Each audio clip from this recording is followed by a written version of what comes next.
Chapter 588. The support of Dao Court. Long Tongue looked at Guan before him, feeling a sense of unreality.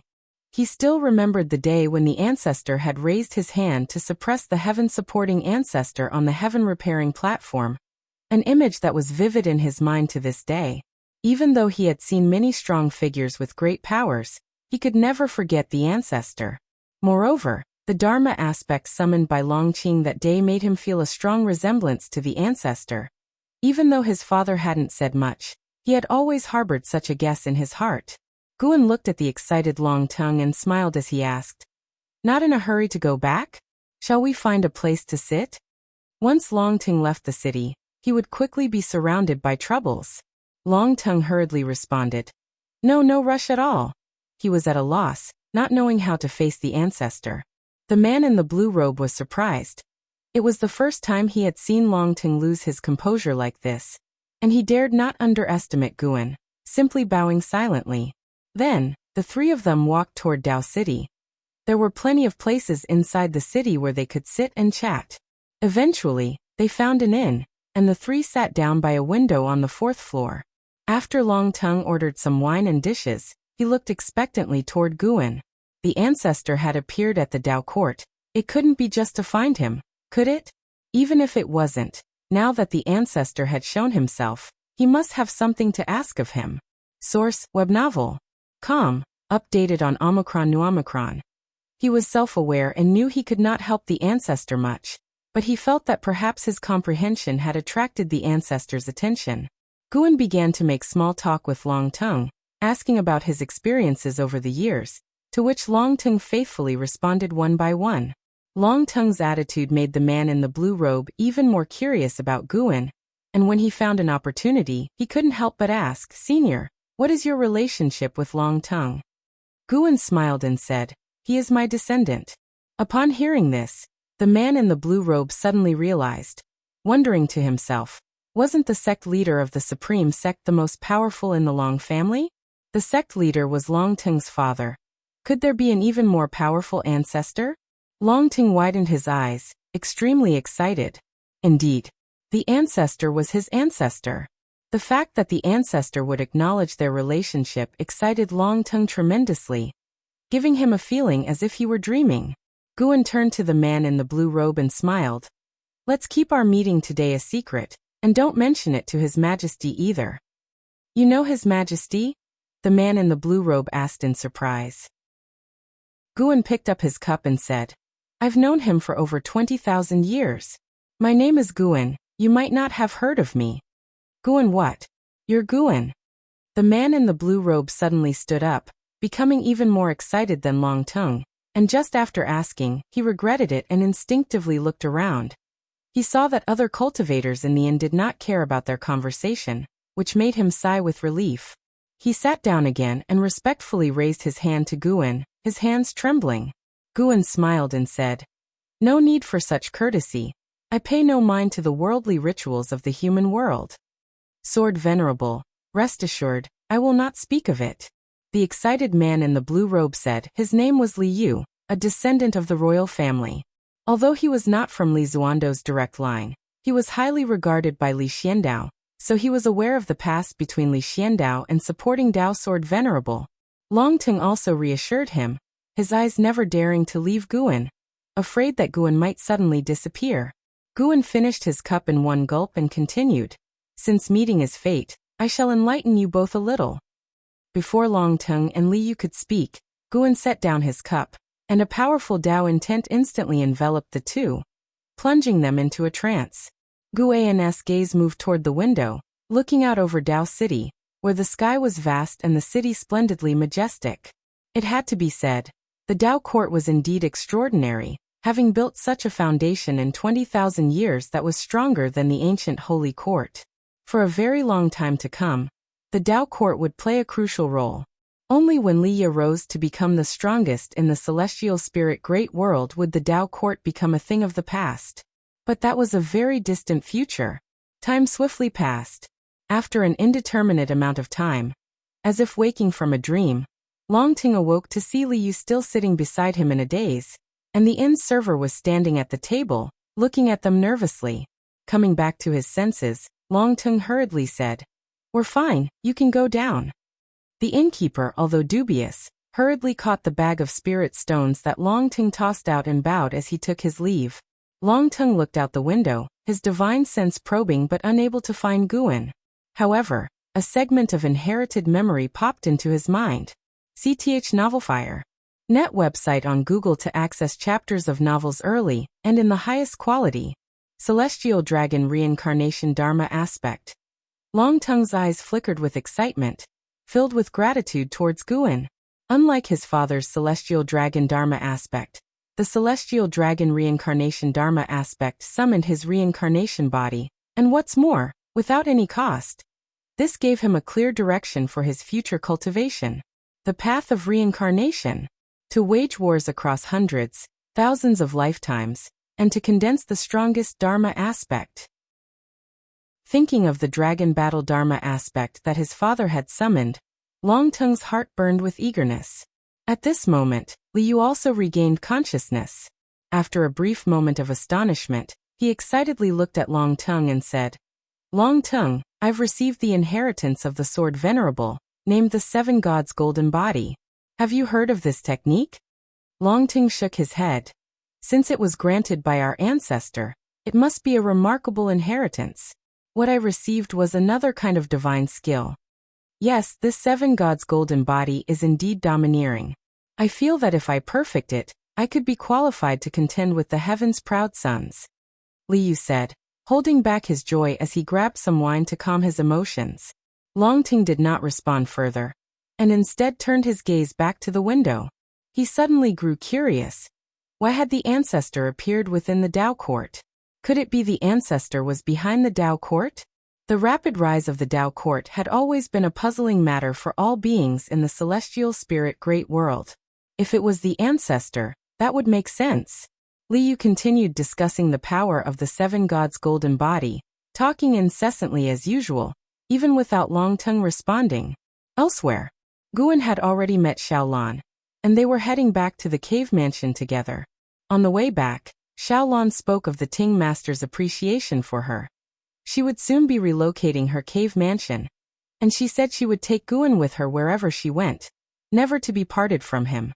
The Dao Court allowed the Heaven's Proud Sons to bring people into the main veins, as long as the numbers were few. Guan had no objections to Xiaolan's arrangements. He listened intently to her expressing her excitement. Months passed swiftly by. One day, Guan and Xiaolan, led by a disciple of the main vein, arrived at the new cave mansion. After the disciple of the main vein left, Xiaolan looked at the little world before her, thrilled. This little world was quite vast, spanning 100,000 miles, brimming with spiritual energy, all belonging to Xiaolan alone. "Laner!" Guan suddenly called out. After hearing him, Xiaolan turned around reflexively, only for a sword to fly towards her, which she caught instinctively. She looked down and realized it was the white spirit sword that Guan always carried with him. "This sword is a congratulatory gift from me, congratulating you on becoming a true disciple of the Dao Court," Guan said with a smile, looking at Xiaolan. Xiaolan, holding the white spirit sword joyfully, curiously asked, "I've always wanted to ask you, what is the origin of the Cyan Hong sword and white spirit sword, and why do you always carry them?" Guan replied, "These two swords were given to me by the most important person in my life. She has passed away, and my giving them to you now signifies that you are the most important person to me at present."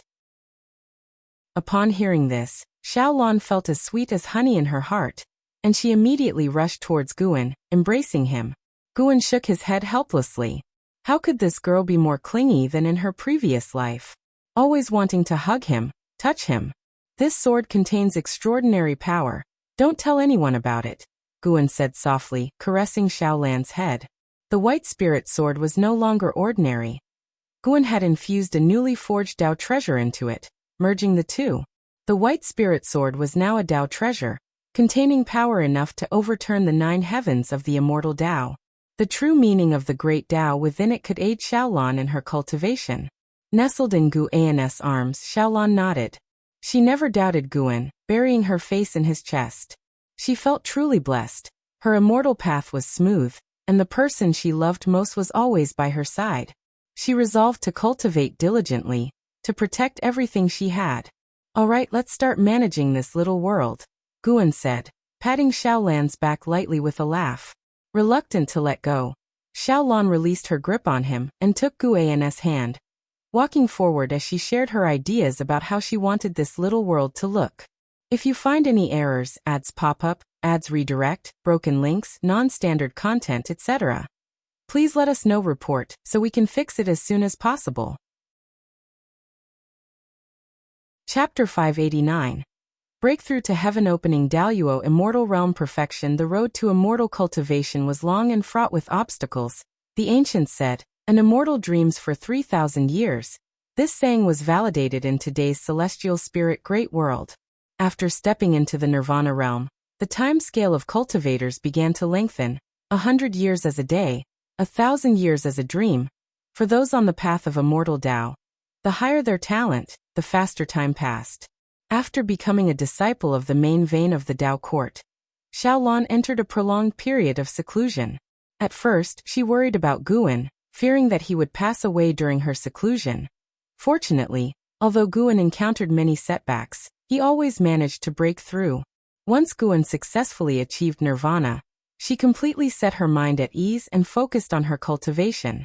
Tens of thousands of years passed in the blink of an eye, and although the human world underwent tremendous changes like the transformation of the sea into mulberry fields, there were not many changes in the immortal cultivation realm.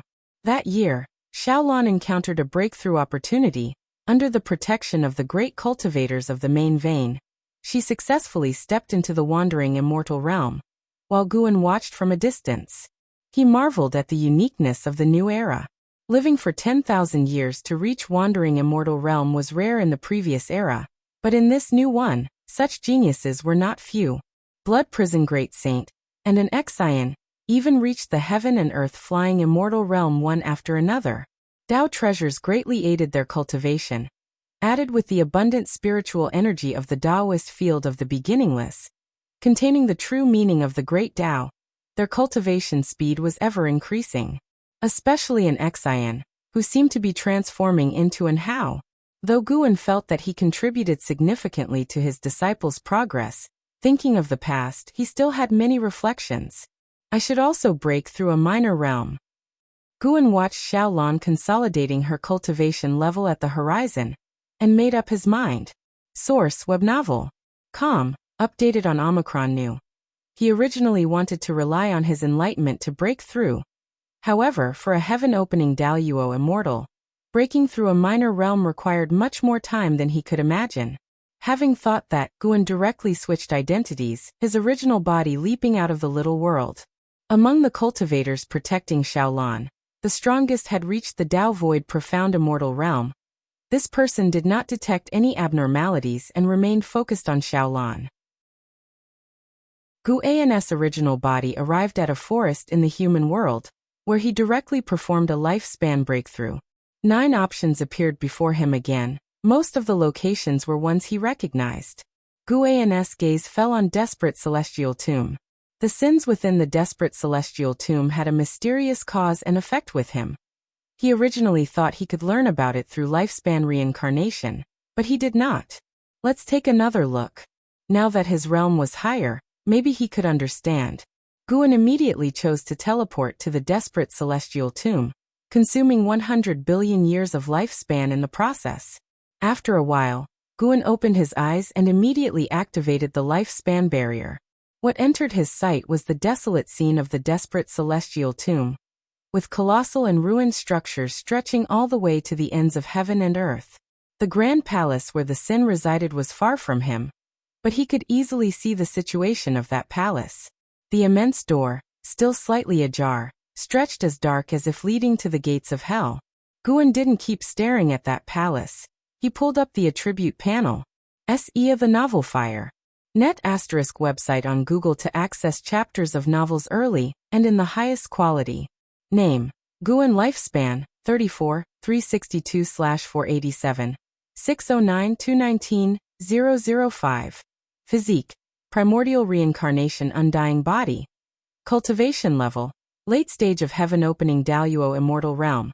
He directly invested lifespan into his cultivation level, in increments of 100 billion years each time. Prompt after prompt appeared. With 480 billion years of lifespan at his disposal, Guan barely heeded the failure notifications. Eventually, after spending 110 billion years of lifespan, he successfully reached the perfection of heaven-opening Daluo immortal realm. Next would be observing the consumption of the lifespan barrier. Vast spiritual energy surged from the ground. Almost instantly, Guan was enveloped by golden illumination of the great Tao. The Tao spiritual energy of the entire desperate celestial tomb showed anomalies, and even the Tao rules trembled. Now that he was a heaven-opening Daluo immortal, the disturbances he caused far exceeded those of before, and more ancient buildings began to tremble. The ground heaved with sand, moving as if it had sentience, appearing like a yellow cloth rising. Since it was a breakthrough in a minor realm, Guan didn't need to be completely focused on the breakthrough. He divided his attention towards the grand palace where the Sin resided. Time ticked by. In half an hour, Guan would succeed in his breakthrough. Yet halfway through, the Sin still did not appear. Could something have gone wrong? Guan thought silently. Even when he succeeded in his breakthrough, the Sin never emerged from that grand palace. The lifespan barrier consumed nearly 500 billion years of lifespan, which stung quite a bit for Guan.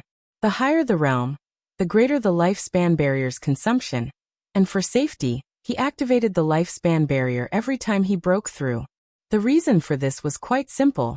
Guan enjoyed observing others, and he spied on existences of lower realms without being detected, so naturally, there must be existences stronger than him who also enjoyed spying on those weaker than themselves.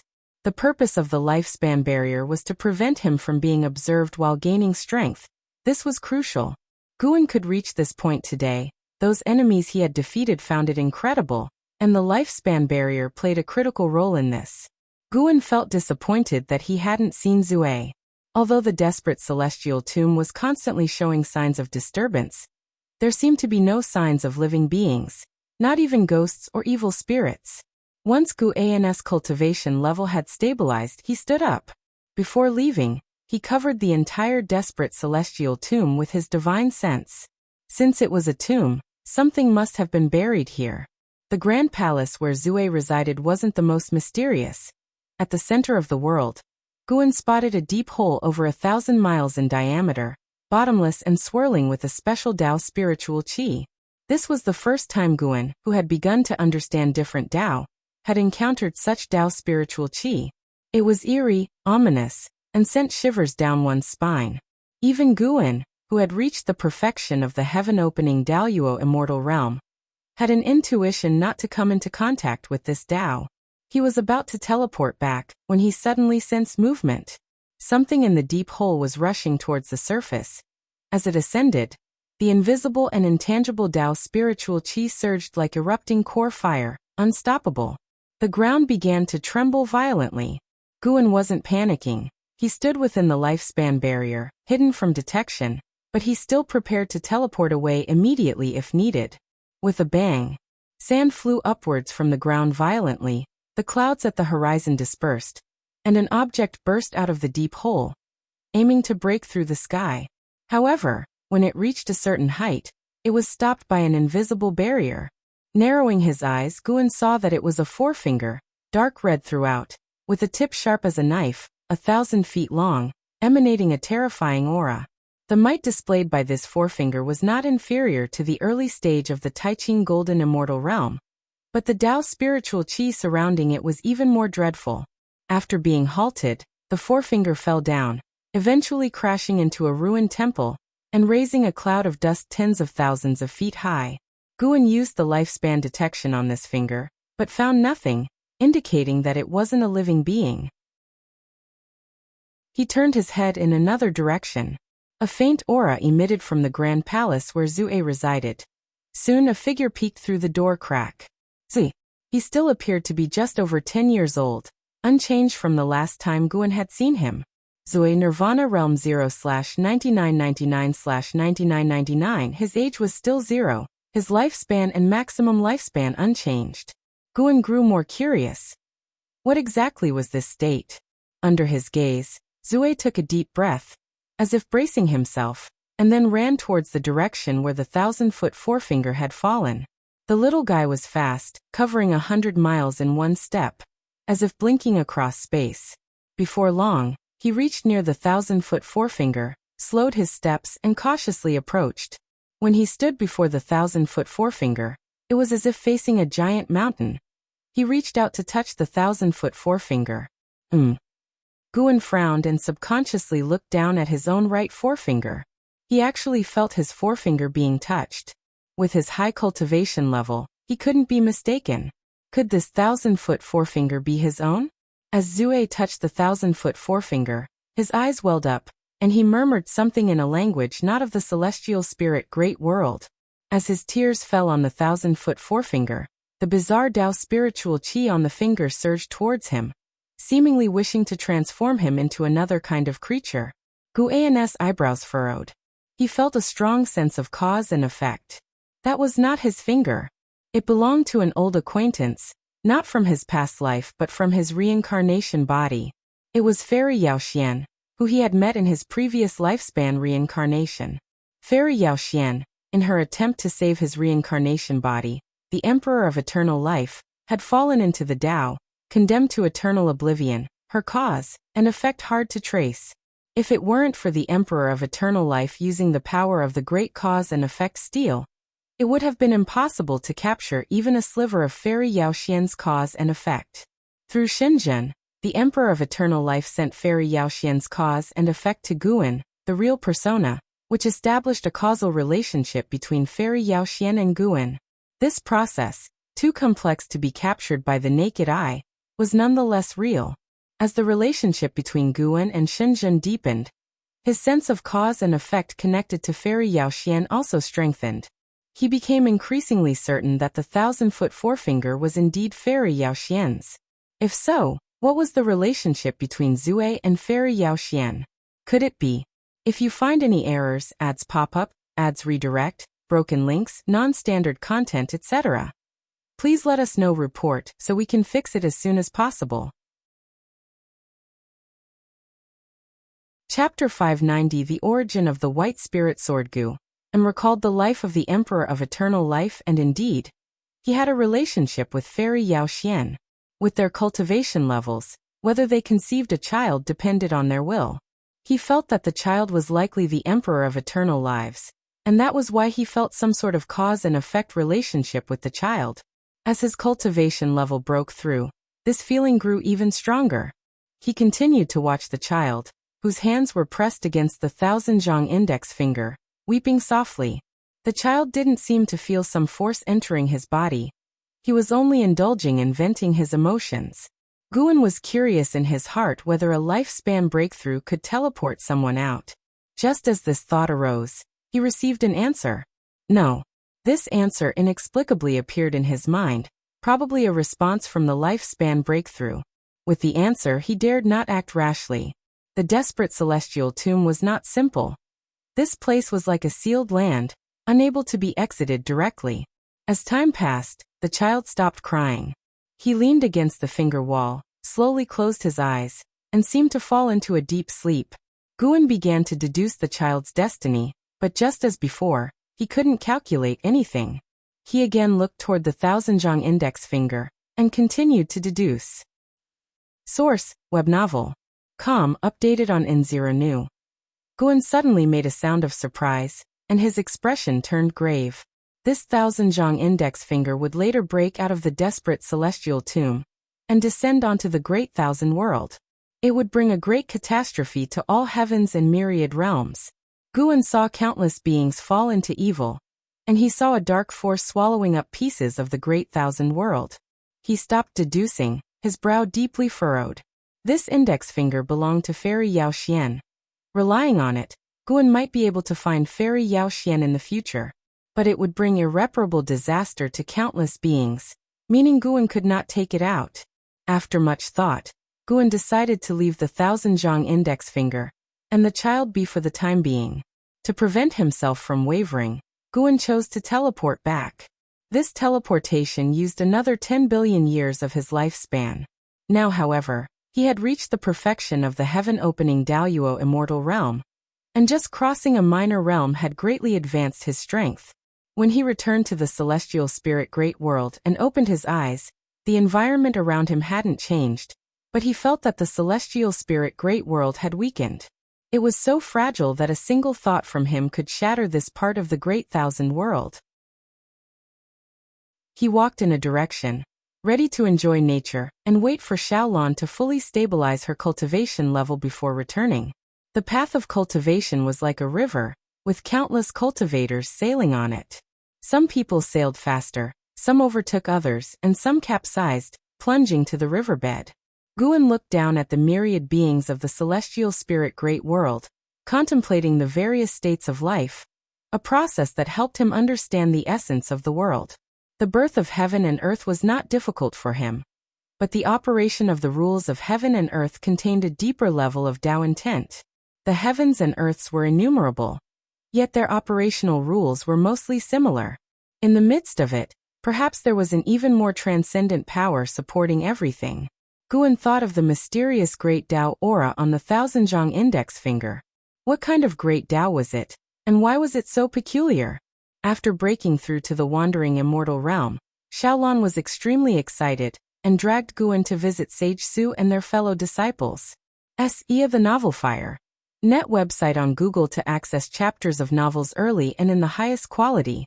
Sage Su and the other traveling immortal instructors had long known that this day would come, but they didn't expect it so soon.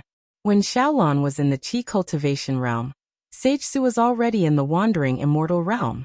Yet when Xiaolan reached the wandering immortal realm, Sage Su was still in the wandering immortal realm. Even if the mentor-disciple relationship was as good as it got, Sage Su still felt a bit mixed inside. Yet she hid her emotions very well. Standing on the side as a bystander, Guan watched these people congratulating Xiaolan, thinking with a sigh how life was unfair, and he found it quite amusing. Afterward, Xiaolan wished to return to Xiao Manor for a visit, and Sage Su had no objections. With the cultivation level Xiaolan now possessed, she was capable of standing on her own. After Sage Su gave her several reminders, she watched Xiaolan and her companion leave. A middle-aged female cultivator remarked with emotion, "Even though she has become a loose immortal, she still treats that kid Guan like a treasure. I really don't know what kind of enchanting potion Guan fed her." Before Xiaolan entered the loose immortal stage, they all worried that Guan would be a drag on her. Now they only marveled at Xiaolan's deep affection for Guan. Such emotions were rare indeed. If they could keep this up, it would indeed be a beautiful tale. On the way back, it was still Xiaolan riding the clouds, her mood somewhat uneasy. The excitement brought on by her breakthrough was replaced by the nervous emotion of returning home. Thousands of years had passed, and her parents had long since departed this life. She already knew this, and she feared that Xiao Manor might no longer exist, that the descendants of the Xiao family might have forgotten her. "Don't worry, there won't be any issues. It's said that prodigies have their own destiny. This force, invisible and intangible, can protect those around them," Guan consoled. Xiaolan looked at Guan and asked curiously, "Brother Gu, don't you have any regrets?" From childhood, Guan had always been there for her. She had never seen him sad or disheartened, not even angry. He always remained gentle, cheerful. Not a hint of negative emotion could be seen on him. Thinking about it now, Guan seemed unrealistically perfect. The curiosity in Xiaolan's eyes grew even thicker. As if she wanted to see right through Guan. "Of course, I have regrets. Everything you've experienced, I have already been through. Once you've been through a lot and learned to let go, you won't feel as upset," Guan replied. This puzzled Xiaolan even more, and she asked, "You're only 20 years older than me. How can you speak as if you were thousands of years older than me?" Guan laughed and said, "In dreams I've experienced more than you." "Really? Laner, have you ever thought about your goal in immortal cultivation?" "I actually have." "Let's hear it." "I want to be the master of the Tao court," Xiaolan said with a proud smile, and seeing her smile, Guan felt a bit dazed. Yilan always loved to chase after power. It seemed some things remained unchanged by the cycles of reincarnation. Chasing power wasn't a bad thing. People should always have goals in life. I hope to see you succeed in my lifetime, Guan sincerely said, making Xiaolan feel the pressure. Yes, her future was bright, but the same couldn't be said for Gu, and Xiaolan feared that Guan would be saddened, so she started to change the subject. The prodigies of the primordial era were far stronger than those of the previous era, and the path to fame was naturally tougher. Xiaolan's reputation had already spread within the Dao court, but in the eyes of the world, she was still unknown. She prepared to venture out for trials, to compete for treasures, to punish the wicked and eliminate evil, just like the immortals in the stories. However, she was somewhat worried about Guan. Guan said she could go with peace of mind, and that he would wait for her in the cave mansion, which relieved her considerably. Trials for treasures inevitably meant battle. She couldn't guarantee Guan's safety, but she also feared he might overthink it, leaving her hesitant. By the way, Brother Gu, what is the origin of this white spirit sword? Xiaolan asked out of curiosity. She had already discovered there was something unique about the white spirit sword. The person who gave me this sword said it was from an immortal. I didn't believe it until I followed you on the path of cultivation. Its origins are for you to discover. I'm not capable of that, Guan answered. If you find any errors, ads pop up, ads redirect, broken links, non-standard content, etc., please let us know. Report so we can fix it as soon as possible. Chapter 591. With sentiment and without sentiment, thousands of years had passed, and Xiao Manor indeed had changed beyond recognition. Now known as Xiao City, the strongest cultivation family in the region. Despite their eminent status, the descendants of the Xiao family always remembered Xiaolan, and her portrait still stood in the ancestral hall for posterity to worship. Xiaolan looked at the excited descendants of the Xiao family, and thought of her brothers and sisters. The newly initiated wandering immortal couldn't help but become teary-eyed. Her cultivation level was high, and she had lived longer than the members of the Xiao family, but in reality, she had faced too few hardships and spent the majority of her life in seclusion, so she still had the temperament of a young girl. Guan watched Xiaolan being surrounded by her descendants, his face filled with a smile. The Yi Lan of his past life had once dreamed of such a scene. Unfortunately, she had no living family, let alone descendants. Xiaolan stayed in Xiao City for a whole month, and all the citizens knew that the old ancestor of the Xiao family had returned. Even cultivators from other cities and sects came to visit. During that month, although Guan could see Xiaolan every day, they did not spend as much time together as in the past. Not because Xiaolan deliberately neglected him, but because the Xiao family members were too enthusiastic. When they left Xiao City, Xiaolan stood on cloud mists, raised her arms and laughed loudly. From now on, I have a new goal, not only to be the master of the Dao court but also to help the Xiao family become an eternally thriving cultivation family. Her whole being was full of fighting spirit, and an aura unique to great talents appeared on her.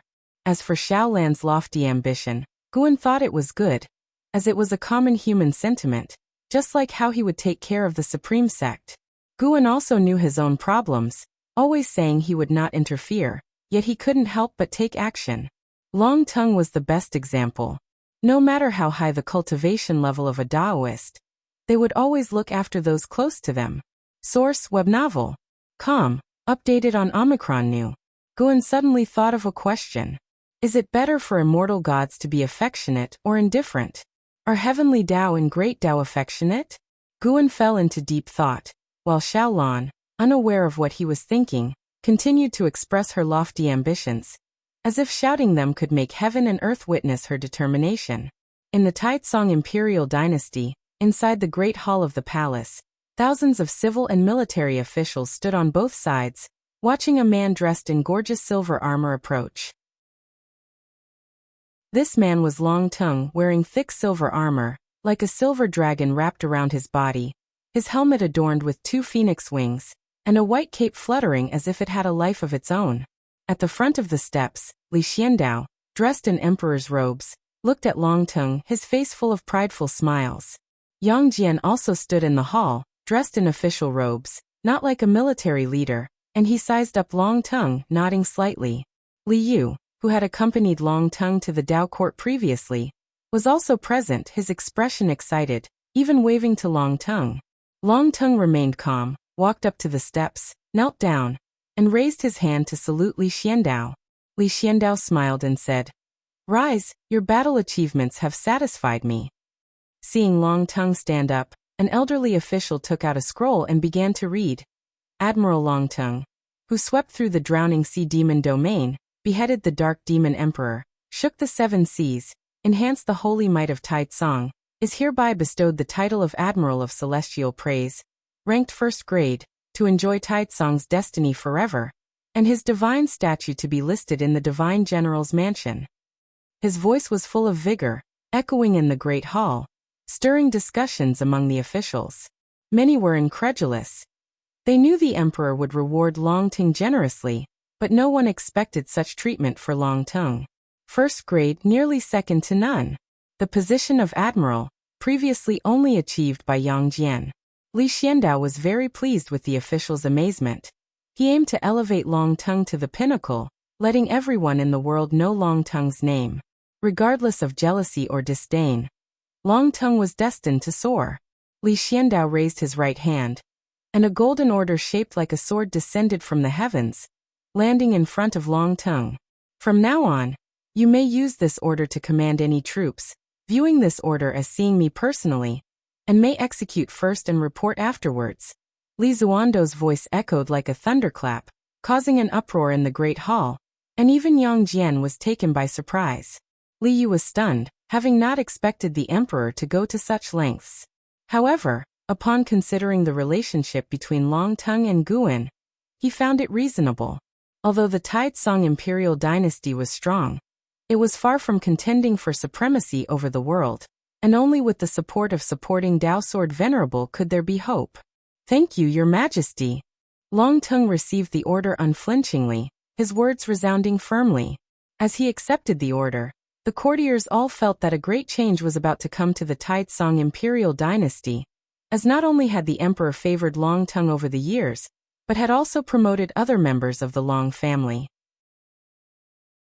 With Long Tongue being appointed as Admiral of Celestial Praise, the Long family had truly risen to the top echelon of the Tai Tsong imperial dynasty, compelling even those with a deeper family heritage to take the Long family seriously.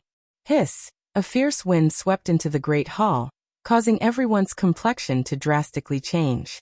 Long Tongue turned around, squinting his eyes.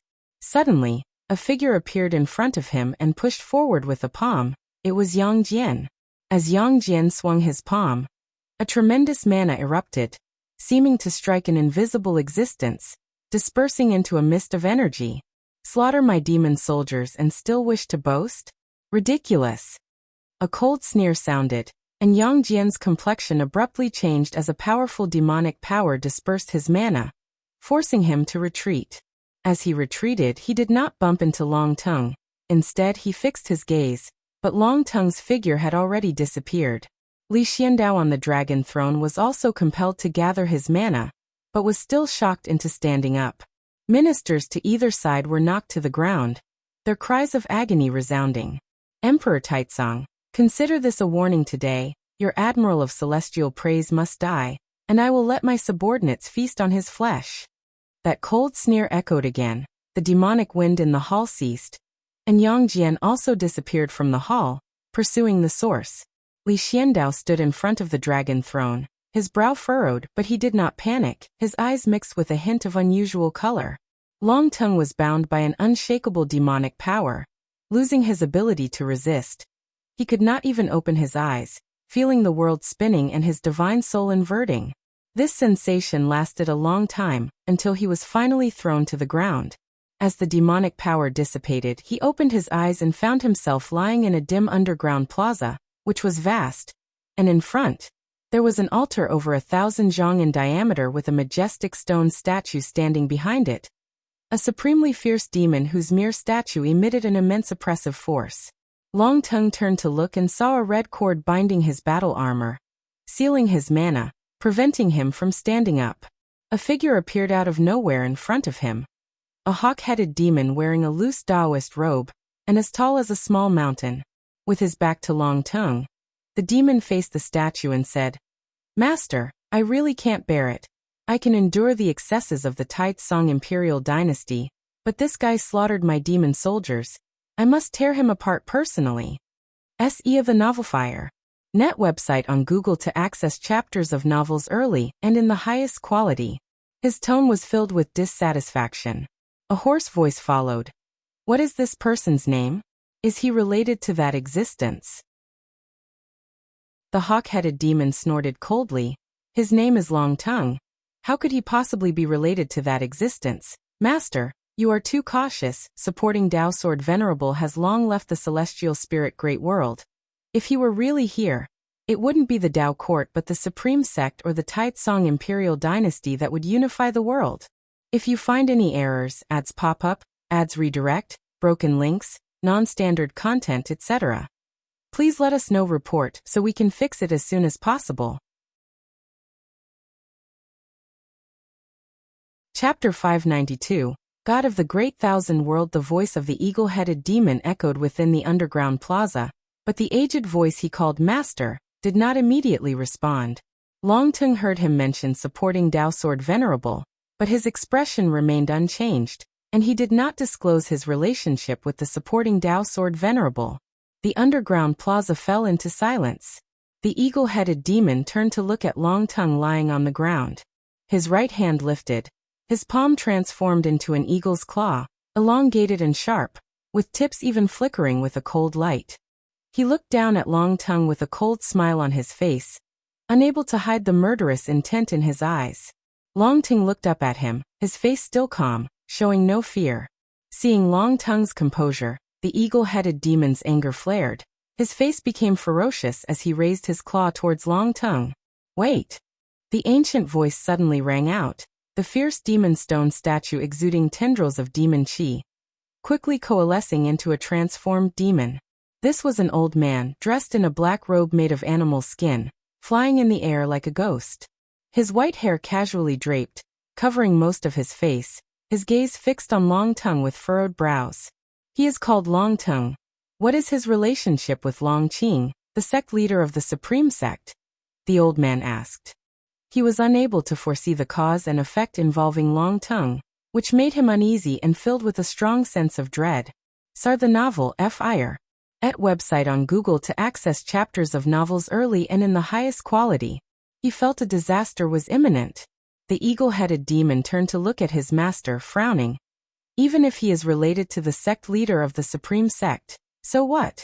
When the Outer Heaven power attacked before, the supporting Dao Sword Venerable did not appear, and over these years, descendants of the Long family have been harmed without all their adversaries being destroyed. He knew the identity of the sect leader of the Supreme Sect, a disciple of the supporting Dao Sword Venerable. But the disciples of supporting Dao Sword Venerable were not limited to one, Yang Jian included. When Yang Jian assisted the Taitsong imperial dynasty in its conquests, he too had been captured by great powers, surviving countless life and death ordeals, never witnessing supporting Dao Sword Venerable in action. There were still enemies of Yang Jian roaming free, which was why the eagle-headed demon felt his master was too cautious. He even thought that his master was terrified by the supporting Dao Sword Venerable, lacking the spirit of a free immortal. The black-robed demon flickered, appearing before Long Tongue, the eagle-headed demon turning as well. What is your relationship with the Supreme Sect's Long family? The black-robed demon sternly asked Long Tongue. Long Tongue snorted. Kill or shred, I will heed your decision. He could tell this demon was deeply wary of the supporting Dao Sword Venerable, and he did not want to disgrace his ancestors. His attitude made the black-robed demon even more nervous, completely a stance full of confidence. The eagle-headed demon frowned. Master, let me kill him. The black-robed demon turned to look at him, his eyes fierce, deep voice declaring. If you dared, you would have killed him already. Why bring him before me? Isn't it because you're also uncertain and want your master to take the pressure off you? The eagle-headed demon's eyes widened, wanting to retort, but facing his master's gaze he held back. Indeed, as his master said, although he was angry, deep down he did not scorn as he claimed verbally. If he truly feared no retribution from the supporting Dao Sword Venerable's legendary influence, he wouldn't have just watched Long Tongue slaughter demon soldiers. The more he thought about it afterward, the angrier he got. so he couldn't help but go to the Taitsong imperial dynasty when he heard Long Tongue was being enthroned, and he blew up in rage, thus capturing Long Tongue. He was a divine thought true immortal, before whom Long Tongue had no power to resist. Moreover, you've underestimated the Taitsong imperial dynasty. Someone has already caught up, the black-robed demon coldly remarked, his tone icy. The eagle-headed demon's face turned gloomy. The black-robed demon looked back at Long Tongue, and for some reason, seeing Long Tongue's calm face made him increasingly anxious. He also started to get angry. Idiot! How could you cause such a huge disaster? In today's world, a great era of strife with treasures emerging endlessly, he too needed demons to help him, which is why he supported this disciple. Now he regretted it. The black-robed demon took a deep breath and said, "Send him back. He must not be harmed at all." What? The eagle-headed demon's face changed drastically. Its eyes filled with disbelief and anger as it looked at its master. The black-robed old demon suddenly erupted with an overwhelming aura, causing the eagle-headed demon to stagger back. Either send it back, or our master-disciple relationship is over. I shall leave now, the black-robed old demon stated irrefutably. Upon hearing this, the eagle-headed demon panicked. Long Tongue watched the feud between the master and disciple, finding it noisy. Two useless creatures. Long Tongue wasn't panicking after being captured, not because he had something to rely on, but because he wanted to die, to plunge into reincarnation. He no longer paid attention to the two demons, instead closing his eyes and contemplating the celestial dragon reincarnation technique. Guan just glanced at Long Tongue's plight without paying much heed. Such occurrences weren't rare in the celestial spirit great world where many of his old acquaintances had encountered similar situations. Once it was understood that they were connected to Guan, their enemies often hesitated and even started infighting. Guan was reading in the courtyard, still absorbed in the Cyan Hero travelogue. The profound celestial intent, now a wandering immortal, traveled more and more, writing a book for every location he visited. Some stories were fabricated, while others were true. Guan greatly admired that the profound celestial intent never forgot his roots. No matter how high his realm, he still wrote stories from the past without any pretense. The profound celestial intent didn't write Cyan Hero travelogue to please Guan. They hadn't seen each other for many years, and his writing was more for himself. Guan's copy of Cyan Hero travelogue was purchased from the immortal cultivation realm. He never offered any suggestions to the profound celestial intent. An Xian appeared out of thin air beside him and said, "Master, the Qianquan sect is planning to fight for an innate spiritual tree. I Qingshan asked me to lend a hand. He said we could plant the tree near our dojo." Guan replied casually, "If you want to get involved, then do it." He wasn't very strict with an Xian. Over the years, she had helped the Qianquan sect numerous times, and was already well known. Of course, the reason Guan tacitly approved of Nzin's involvement was that the Qianquan sect followed a righteous path. Unlike other sects that merely struggled for benefits, the Qianquan sect prioritized life, and if any creatures were threatened, they would intervene, prioritizing the preservation of life in any task. Acting chivalrously was a principle for disciples of the Qianquan sect. Nowadays, many join the Qianquan sect to become cultivating immortal heroes, not merely for longevity. Go then. I've recently discussed with the ghost mother about improving the woodlands outside our dojo to try and cultivate more medicinal herbs. Ideally, I want the outside world to become a holy land of the human world. An Xian said softly with a laugh. She was now in the heaven and earth flying immortal realm, holding the Tao treasure, the six paths mirror, capable of contending against all beings in the 9 heavens of the immortal path. Guan nodded slightly, his attention still on the book. An Xian glanced at the book cover and thought to herself, "The same book again. How can he never tire of it?" She bowed to Guan, then exchanged a few words with Shenzhen in front of the artifact refining cauldron, before she left. As evening approached, Guan put down the Cyan Hero travelogue, stood up and began to stretch his limbs. He looked at Shenzhen and asked, "Fancy going out for a bit?" Shenzhen turned and looked at him puzzled. "Then who will watch the artifact refining cauldron?" Actually, it doesn't need constant monitoring. Even without anyone, the Tao treasure can successfully form, Guan answered. Shinjun's eyes widened. She almost cursed. Biting back her anger, she asked, "So, where do you want to take me?" Guan replied, "To meet the gods of the great thousand world." Gods. Shinjun's anger faded, replaced by curiosity. Source: webn0val.com, updated on Nav0.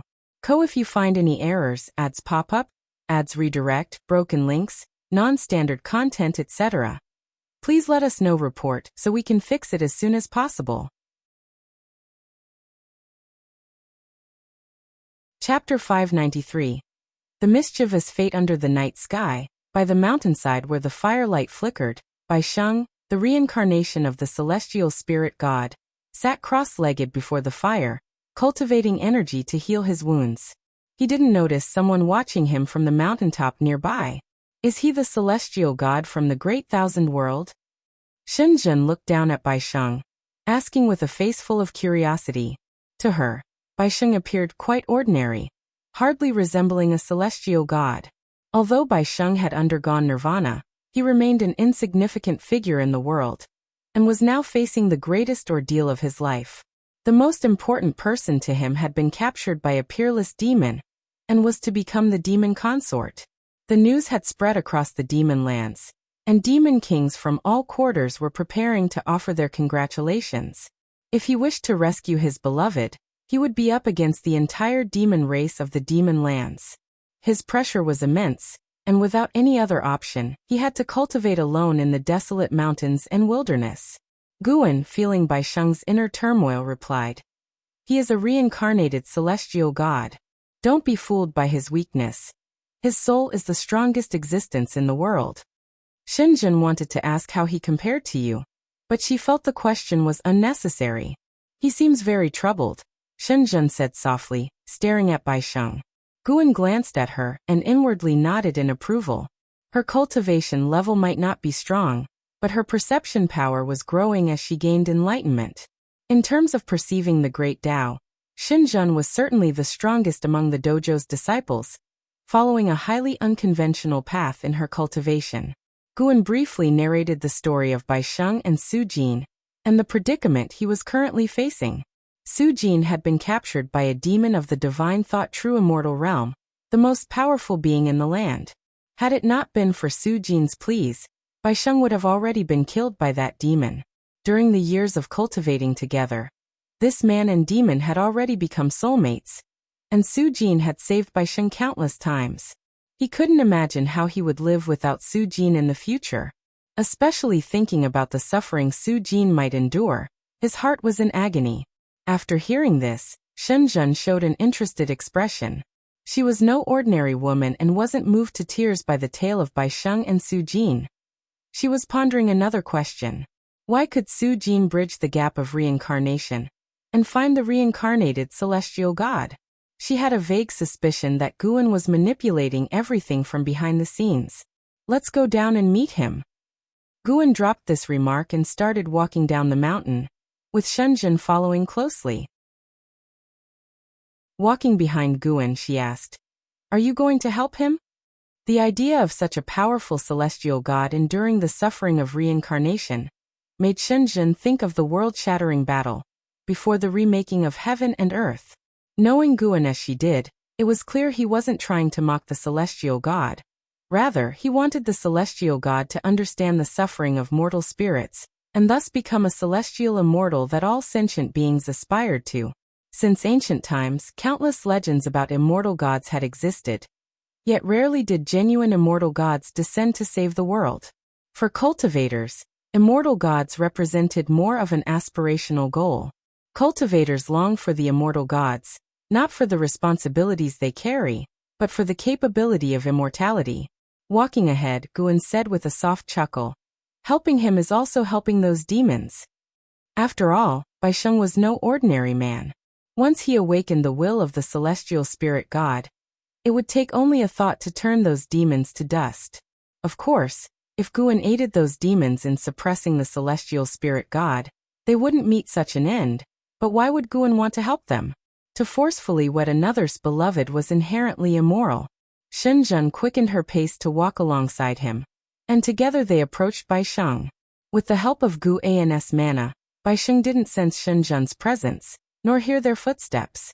It wasn't until the two of them were right in front of Baisheng that Guan coughed falsely, startling Baisheng into opening his eyes suddenly. Seeing the sudden appearance of two people in front of him, Baisheng was frightened and immediately jumped up, quickly creating distance and watching Guan and Shenzhen warily. He subconsciously thought that the two were demons in disguise, capable of approaching him without his notice, which surely meant their cultivation level was higher than his. Could they be subordinates sent by the demon emperor? Baisheng drew his sword, ready to fight. Guan looked at him and laughed, asking, "Don't you remember me?" Hearing this, Baisheng hesitantly asked, "You are?" He had only known Guan for less than a year, and now after so many springs and autumns had passed, he had long forgotten Guan, only occasionally recalling when he first witnessed the power of immortal cultivation. He would think of an old friend who died in that city. Sir, the novel F.I.R. Net website on Google to access chapters of novels early and in the highest quality. Guan, brother, by, have you forgotten? I accompanied you to the imperial examination and even taught you swordsmanship, Guan said with a wry smile. After hearing this, Baisheng concentrated and quickly widened his eyes. He didn't immediately trust Guan, instead pinching himself, thinking he might be under the influence of a demon's illusion technique. Shenzhen covered her mouth to conceal her laughter at his actions. Guan patiently explained, "We are not transformed demons. If we were as you suspect, we wouldn't bother deceiving you, we would just kill you." Baisheng thought it made sense, but he was completely unprepared for the fact that someone from his memory, long thought dead, was still alive and standing in front of him. He overlooked one detail, that Guan somehow knew what he was thinking. "Brother Gu, where did you go back then?" Baisheng asked awkwardly, the passage of time having erased his recollection of the feeling of their companionship. Guan sat in front of the fire and gestured for Baisheng to come back. Shenzhen sat next to Guan with poise, appearing like an immortal goddess from heaven, her knees pointing towards Guan, clearly positioning him as the principal figure. Baisheng took a deep breath, returned to the fire. He was at his wit's end, and if he could not save Su Jin, life would be meaningless. His eyes became resolute, and he resumed his seat from before. "Talking about me is pointless. Do you want to save Su Jin?" asked Guan, picking up a stick and poking at the fire as he spoke. Baisheng's eyes lit up, asking, "Do you have a way? As long as you can help me save her, I'm willing to pay any price." Guan looked at him, his gaze sharpening. "What if it meant your death?" "I'm willing," Baisheng answered without hesitation. Guan continued, "If you die, she might marry someone else.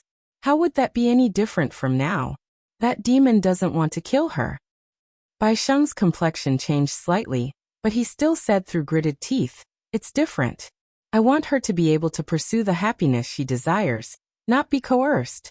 As long as you can save her, I'm ready to die at any time." This scene reminded Guan of when the boss had saved number 5 all those years ago. Back then, as now, Su Jin had given hope to the boss, but at the cost of his life. Destiny really had a way of playing tricks on people. Guan looked down at the fire, as if contemplating whether or not to save Su Jin. Baisheng pressed, "That demon emperor is a divine thought, true immortal from the 8th heaven of immortal Tao. Do you know of a being stronger than him?"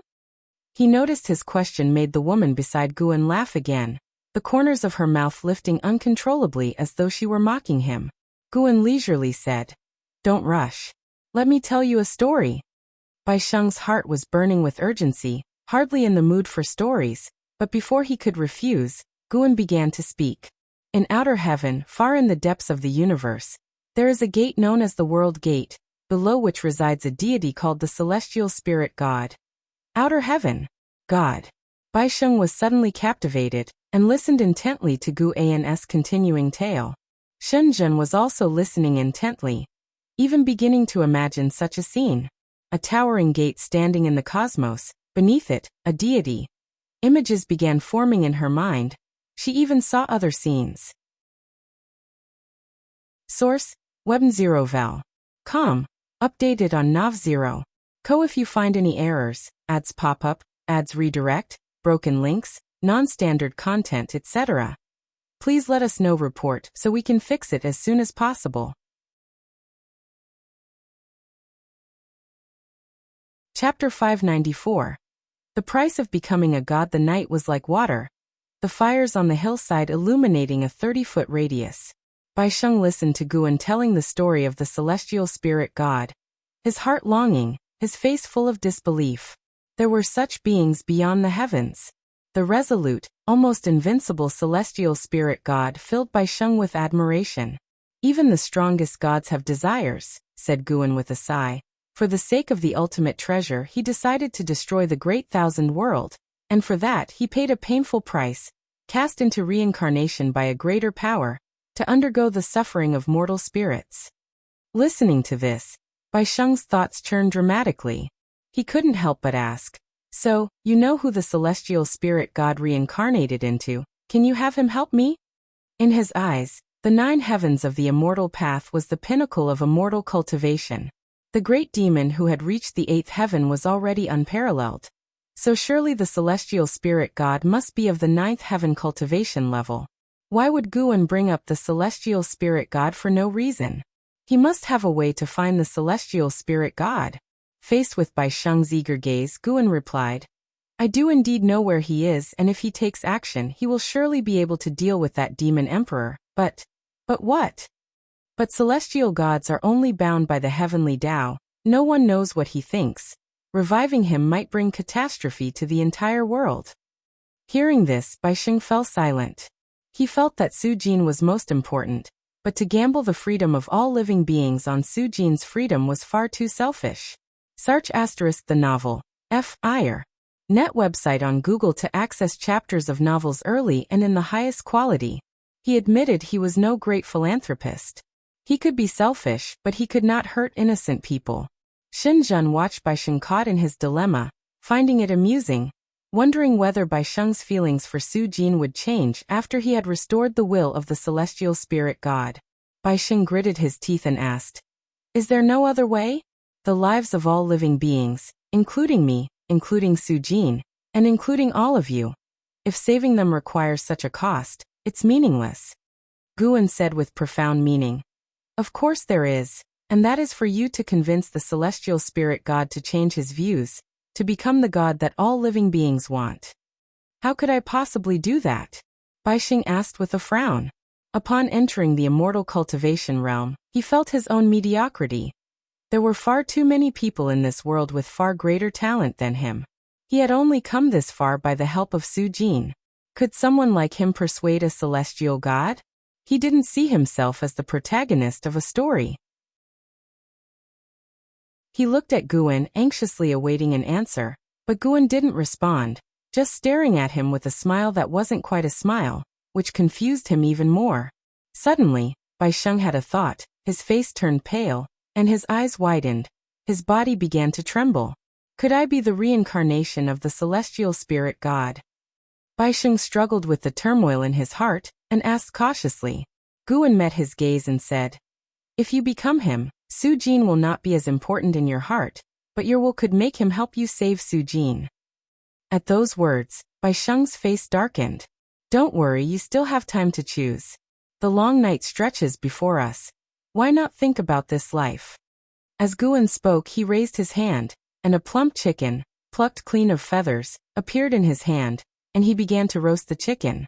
Xin Zhen added from the side, "Sprinkle on more cumin." This was the first complete sentence she had said in front of Bai Sheng. Bai Sheng looked at the plump chicken in Guan's hands, his thoughts drifting off to a time long ago. Deep within a tranquil palace, Su Jin sat in front of a large bronze mirror, looking at her own beautiful reflection with hollow eyes. She began to feel weary. In pursuit of Bai Sheng, it took her 10,000 years. Helping Bai Sheng with his immortal cultivation, it took her another 10,000 years. Alas, there were always endless troubles in the world, standing in their way. She even wondered, would Bai Sheng have lived a better life without her? She had come to understand that in life, suffering is inevitable. No one is forever happy and content. Instead of being perpetually dissatisfied, it's better to think about the times once had. Su Jin began to reminisce about the moments she and Bai Sheng carefreely spent in the human world, her face revealing a sweet smile. Just then, a graceful figure emerged from the darkness behind her. A female demon in a purple dress, with a slender figure and delicate features. Tiny purple scales adorned her cheeks. She approached Su Jin from behind and bowed gently.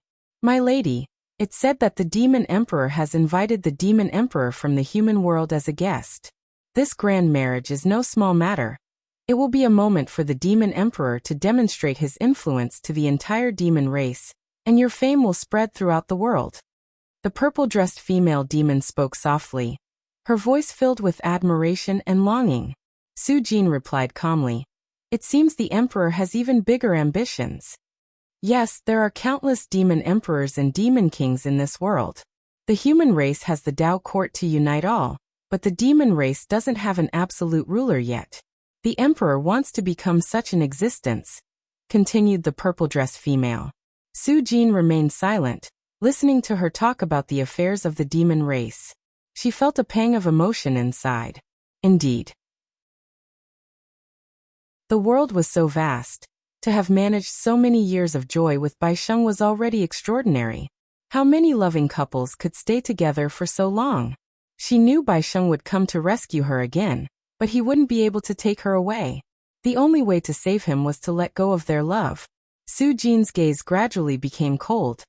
She was burying her love deep within her heart. "By the way, my lady, a celestial has recently appeared in the city. He claims to be a servant of the heavenly Dao, serving the true celestial gods. He says an celestial god will be born within our demon city. The Emperor values him highly, allowing him to wander the city freely. It's hard to tell if it's true or false," pondered the purple-dressed demon, chin in hand. Su Jin became interested and asked, "A celestial? What's his name?" "He calls himself the Daoless Celestial." "Daoless Celestial? Sounds quite rebellious." "My lady, be careful not to speak carelessly, in case he hears you." It was a sunny day, no wind, no rain. Guan, Shenzhen, and Bai Sheng stepped through the gates of the demon city, awestruck by the magnificent streets ahead of them. Shenzhen was utterly captivated. "I never imagined the land of the demon race could be so thriving, and there are also many cultivators coming and going," mused Shenzhen. The demons here were great demons capable of transformation. At first glance, the city seemed like one of the human race, but a closer look revealed many still had characteristics of their original demon forms. The city was vast and limitless, with mountains and uneven terrain within, the streets noisy with clamor, and the skies crowded with various mounts and magical treasures flying past, dazzling onlookers. Bai Sheng had also come to this demon city for the first time. Just witnessing its prosperity made him feel immense pressure. Not to mention cultivation level, the fact that the Demon Emperor could create such a city was beyond comparison with him. At least the opponent could bring prosperity to a region, but what about him? Apart from the cheap love he felt for Su Jin, what meaning did his existence hold in this world? Guan looked at Bai Sheng and smiled. "Whenever you're ready, you can start." Bai Sheng took a deep breath and said, "I want to look around a bit more before making a decision." "Let's do it together. There's also someone in the city I'd like to meet," Guan said with a soft laugh, a playful glint in his eyes. He never expected that guy was still alive. Source, Webm0val.com. Updated on Nav0. Co. If you find any errors, ads pop up, ads redirect, broken links, non-standard content, etc., please let us know report so we can fix it as soon as possible. Chapter 595 I really thought you were him. HTML Guan discovered traces of Wu Daoxian in this demon city. Wu Daoxian was the master of the Black Profound Emperor, and he incited the Black Profound Emperor to slay his reincarnation body. He, like the Black Profound Emperor, had died at the hands of the celestial spirit god, yet he had not truly fallen. Wu Daoxian tutored the Black Profound Emperor in the Daoist unique venerate skill. This cultivation technique was extremely exquisite, and Guan had imparted it to Jiang Shi and in Xingtian. With this skill, they were able to strive towards the golden immortal Dao fruit. It was worth mentioning that Zhu Shi also learned the Daoist unique venerate skill from the immortal seeker. suggesting that there was some connection between the immortal seeker and Wu Daoxian. Of course, there was also the possibility that this cultivation technique was related to the celestial court. Currently, Zhu Xi was roaming other great thousand worlds. The immortal seeker was nowhere to be seen. And yet Wu Daoxian surfaced first. He could feel that this Wu Daoxian was not the true self. His true self was hidden within a secret space on the path of the great Tao. The specifics of the location could only be explored after contacting his avatar. Wu Daoxian proclaimed that an immortal god would be born here, which piqued Gu An's interest in him even further. Could it be that he anticipated the revival of the celestial spirit god here? If that were the case, it would certainly be intriguing. Guan was not afraid of Wu Daoxian causing trouble. Wu Daoxian was not tolerated by the celestial court, and had to hide everywhere, so it was unlikely he would collude with the celestial court.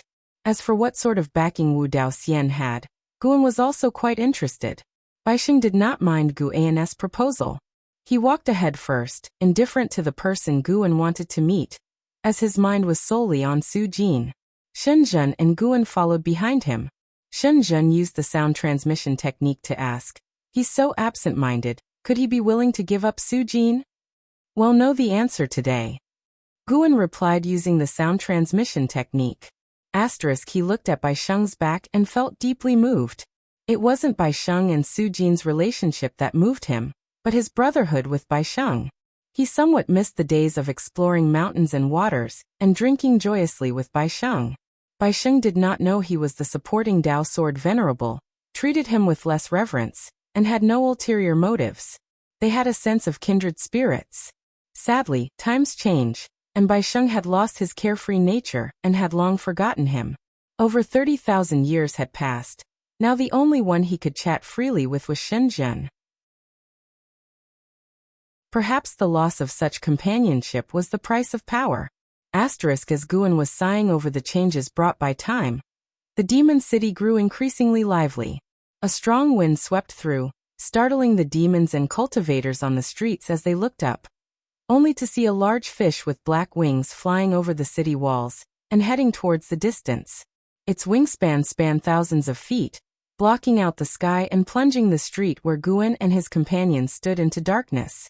Baisheng, having seen much, was not surprised. But if he knew that there was a pavilion on the fish's back, with someone inside not weaker than the demon emperor, he would surely be shocked. The demon emperor of this city was named the Great Liang Demon Emperor. Although he was a divine thought true immortal in cultivation, he possessed clues to a heaven and earth ultimate treasure, which was why all the great powers came to celebrate. Heaven and earth ultimate treasure was the immortal cultivation realm's term for the most powerful magical treasures. These treasures were rich with destiny, even capable of creating a world, harboring the power of heaven and earth. These heaven and earth ultimate treasures also originated from the battle court. Those who crafted them were all golden immortals, thus they contained world power. Guan did not harbor ill feelings towards the Great Liang Demon Emperor. Although this guy kidnapped Su Jin, he treated her politely and promised to only win her heart before taking her. The reason for holding the grand wedding in advance was because that heaven and earth ultimate treasure was about to be born. It was worth noting that people from the Dao court also came to congratulate the Great Liang Demon Emperor. Different realms had different circles. The Great Liang Demon Emperor could at most invite those in the Zizai immortal realm. Such beings were rare great powers in the world, and were considered ancient myths to mortal spirits. Baisheng, though wandering aimlessly, was being subtly guided towards Wu Daoxian under the influence of Gu An's Dao intent. As time went by, more and more powerful beings arrived, with steeds even grander than the previous black-winged fish, bringing glory to the city's demons. They did not know just how strong those powers were. They only felt the commanding presence of the Great Liang Demon Emperor. An hour quickly passed. Unknowingly, Baisheng arrived in front of a giant stele, located at a crossroads on the street, towering 100 feet high and surrounded by hundreds of beings. Wu Daoxian was also here. In this lifetime, Wu Daoxian wore a blue Taoist robe, his hair completely white, and held a horsetail whisk in his hand, exuding an immortal-like aura.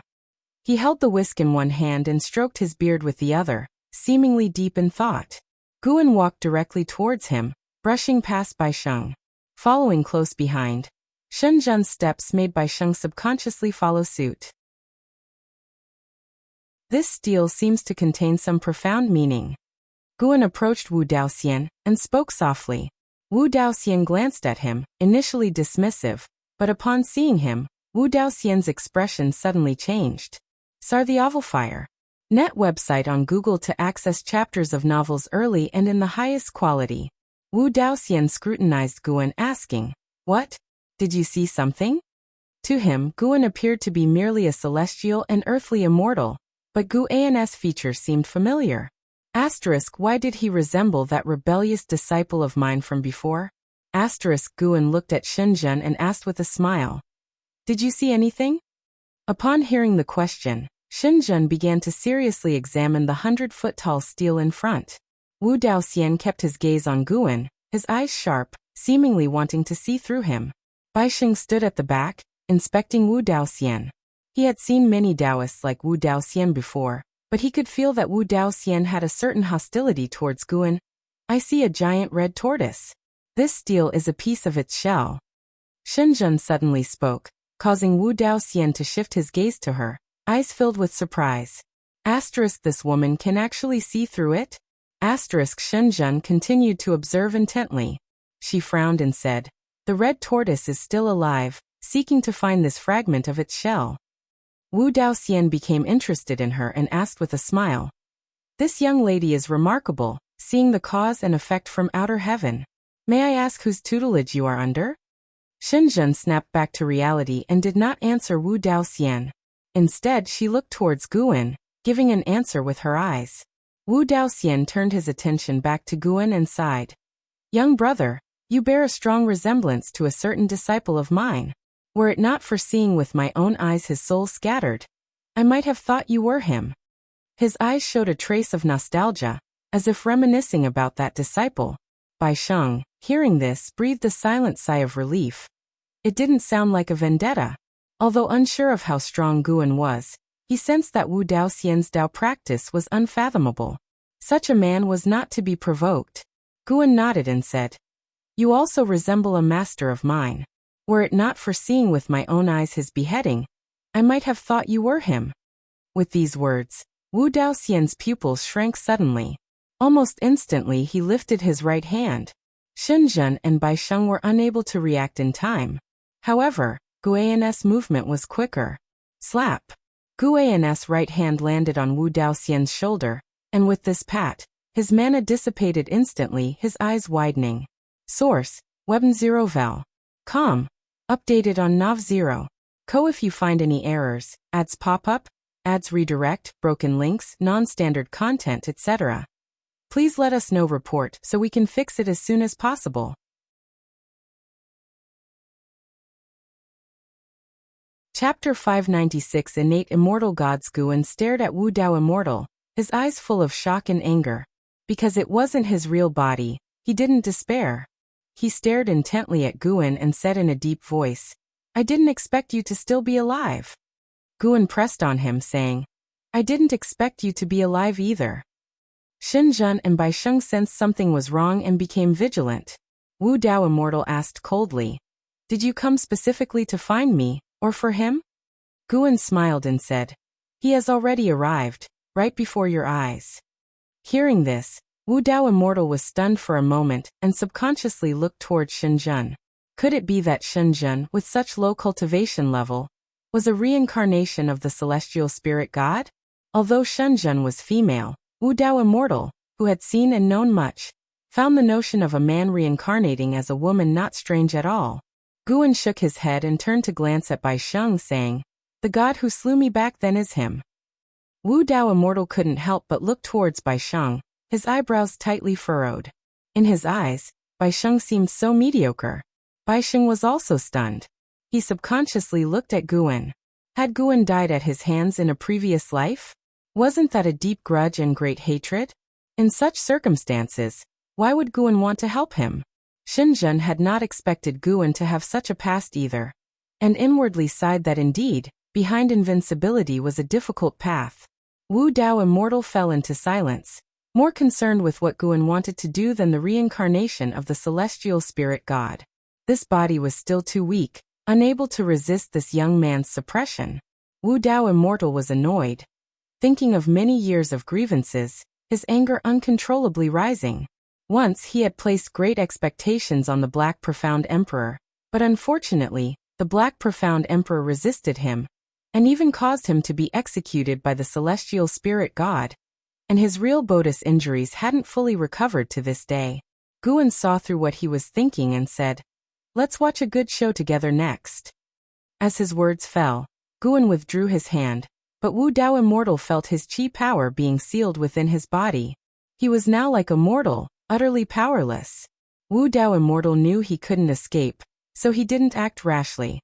He turned his gaze to Bai Sheng and said, "The immortal god I'm looking for is not him." Guan asked, "Are there other immortal gods in this realm?" He hadn't detected the traces of other immortal gods, but he didn't doubt Wu Dao Immortal's words. Instead, it piqued his curiosity. Even though there were no traces of immortal gods, the legacies of immortal gods were there. LV Xian held an immortal god's legacy, and before the reshaping of heaven and earth, followers of immortal gods wandered the human world, promoting the name of the heavenly Tao. These signs proved that an immortal god could appear at any time. Yes, this god is not an ascended god, but an innate immortal god, born from the celestial Tao destiny. Wu Dao Immortal replied, not minding sharing this information with Guan despite being sealed by him. Though they had deadly enmities, both stood against the celestial court. Guan thought of Fairy Yao Xian and suddenly guessed something, directing his gaze toward Su Jin. Indeed, Su Jin was pregnant, deliberately hiding and sealing the fetus, stopping its development, undetected even by the great Liang Demon Emperor. CTH Nellfire. NT website on Google to access chapters of novels early and in the highest quality. Bai Sheng had reincarnated many times and fathered children, but had never begotten an innate immortal god. Why could he this time? Guan carefully observed. The child in Su Jin's womb had no trace of celestial Tao destiny. Could it transform later? Guan pondered as his gaze shifted towards the 100-jong stele ahead.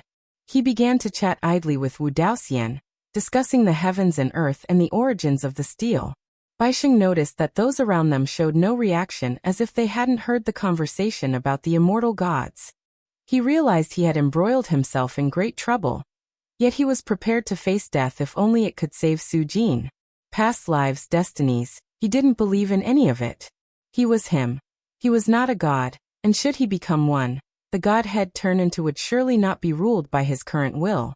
Whatever being you are, your resurrection was caused by my sacrifice, and you must help me save her, just save her, without harming anyone else. Bai Sheng silently recited this to himself, as though he were conversing with his own soul. Time continued to advance, and the hour of the great wedding grew ever nearer. In the heart of Demon City, a sumptuous feast had already begun. The great Liang Demon Emperor was making small talk with various guests.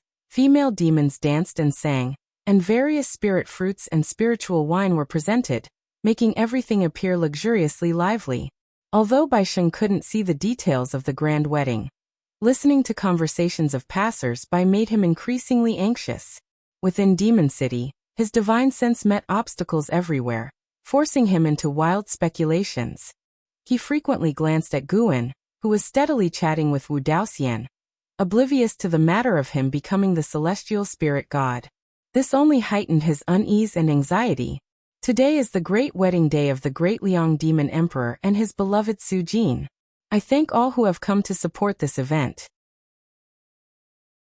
To make your journey worthwhile, I will present a heaven and earth ultimate treasure for all to experience the true meaning of the great Tao. Whether high or low in cultivation level, all may find a connection with the Tao. The voice of the great Liang Demon Emperor suddenly boomed through the city, interrupting the conversation between Guan and Wu Daoxian. Bai Sheng immediately became desperate, unable to resist speaking out. Brother Gu, aren't we starting yet? Guan turned to look at him asking, have you thought it through? Bai Sheng took a deep breath and said, I've thought it through, let me become him. Become the celestial spirit god. Hearing the voice of the great Liang Demon Emperor had driven him to lose all reason. with his only thought being to save Su Jin. Wu Daoxian also glanced at Bai Sheng, a sneer appearing in his eyes. Could the all-powerful, invincible celestial spirit god really be trapped by love? His gaze shifted back to Guan, thinking this youngster was definitely up to no good, playing such tricks on a celestial god. Hearing Bai Sheng's words, a change came over Gu An's eyes, and Bai Sheng, meeting his gaze, felt the world spinning around him. At the same time, in central Demon City, on 1,000 steps, Su Jin stood next to the great Liang Demon Emperor under a red bridal veil, conducting herself with grace. The great Liang Demon Emperor, clad in a dragon-embroidered black robe, and towering in stature with 2 horns amid his blood-red hair, merely standing there emitted an unrivaled aura. The great Liang Demon Emperor surveyed the expansive square below, where high platforms surrounded the perimeter, each occupied by beings whose cultivation level was no less than his. He was quite pleased with his pulling power. After today's grand event, his fame would spread across the whole world. He first aimed to make all demons across the world recognize his name, which would then pave the way for unifying the entire demon race. The news of the heaven and earth ultimate treasure stirred an uproar among the high platforms. Many demons and cultivators hadn't expected the great Liang Demon Emperor to unveil such a treasure directly. The great Liang Demon Emperor relished their discussions. Just as he was about to speak, a terrifying aura suddenly exploded from afar, surging to the skies. Boom! The entire demon city shook violently, causing the expressions of great demons and great cultivators to change as they all turned in the same direction. The smile on the great Liang Demon Emperor's face froze, his brows furrowing, a chill appearing in his eyes. Someone dared to challenge his authority, truly seeking death. Source: Webn0vel.com, updated on Nav0. Co. If you find any errors, ads pop up, ads redirect, broken links, non-standard content, etc., please let us know. Report so we can fix it as soon as possible.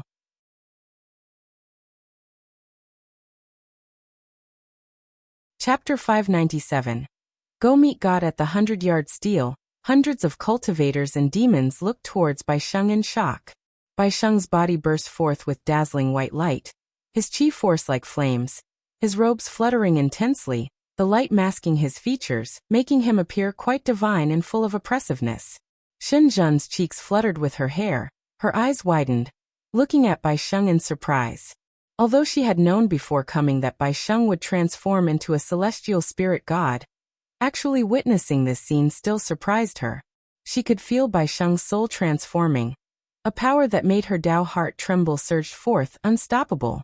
Such a powerful presence was truly worthy of a celestial god. Shen Zhen couldn't help but glance at Guan. She secretly wondered, just how powerful was Guan, who could have thrust such a formidable figure into reincarnation.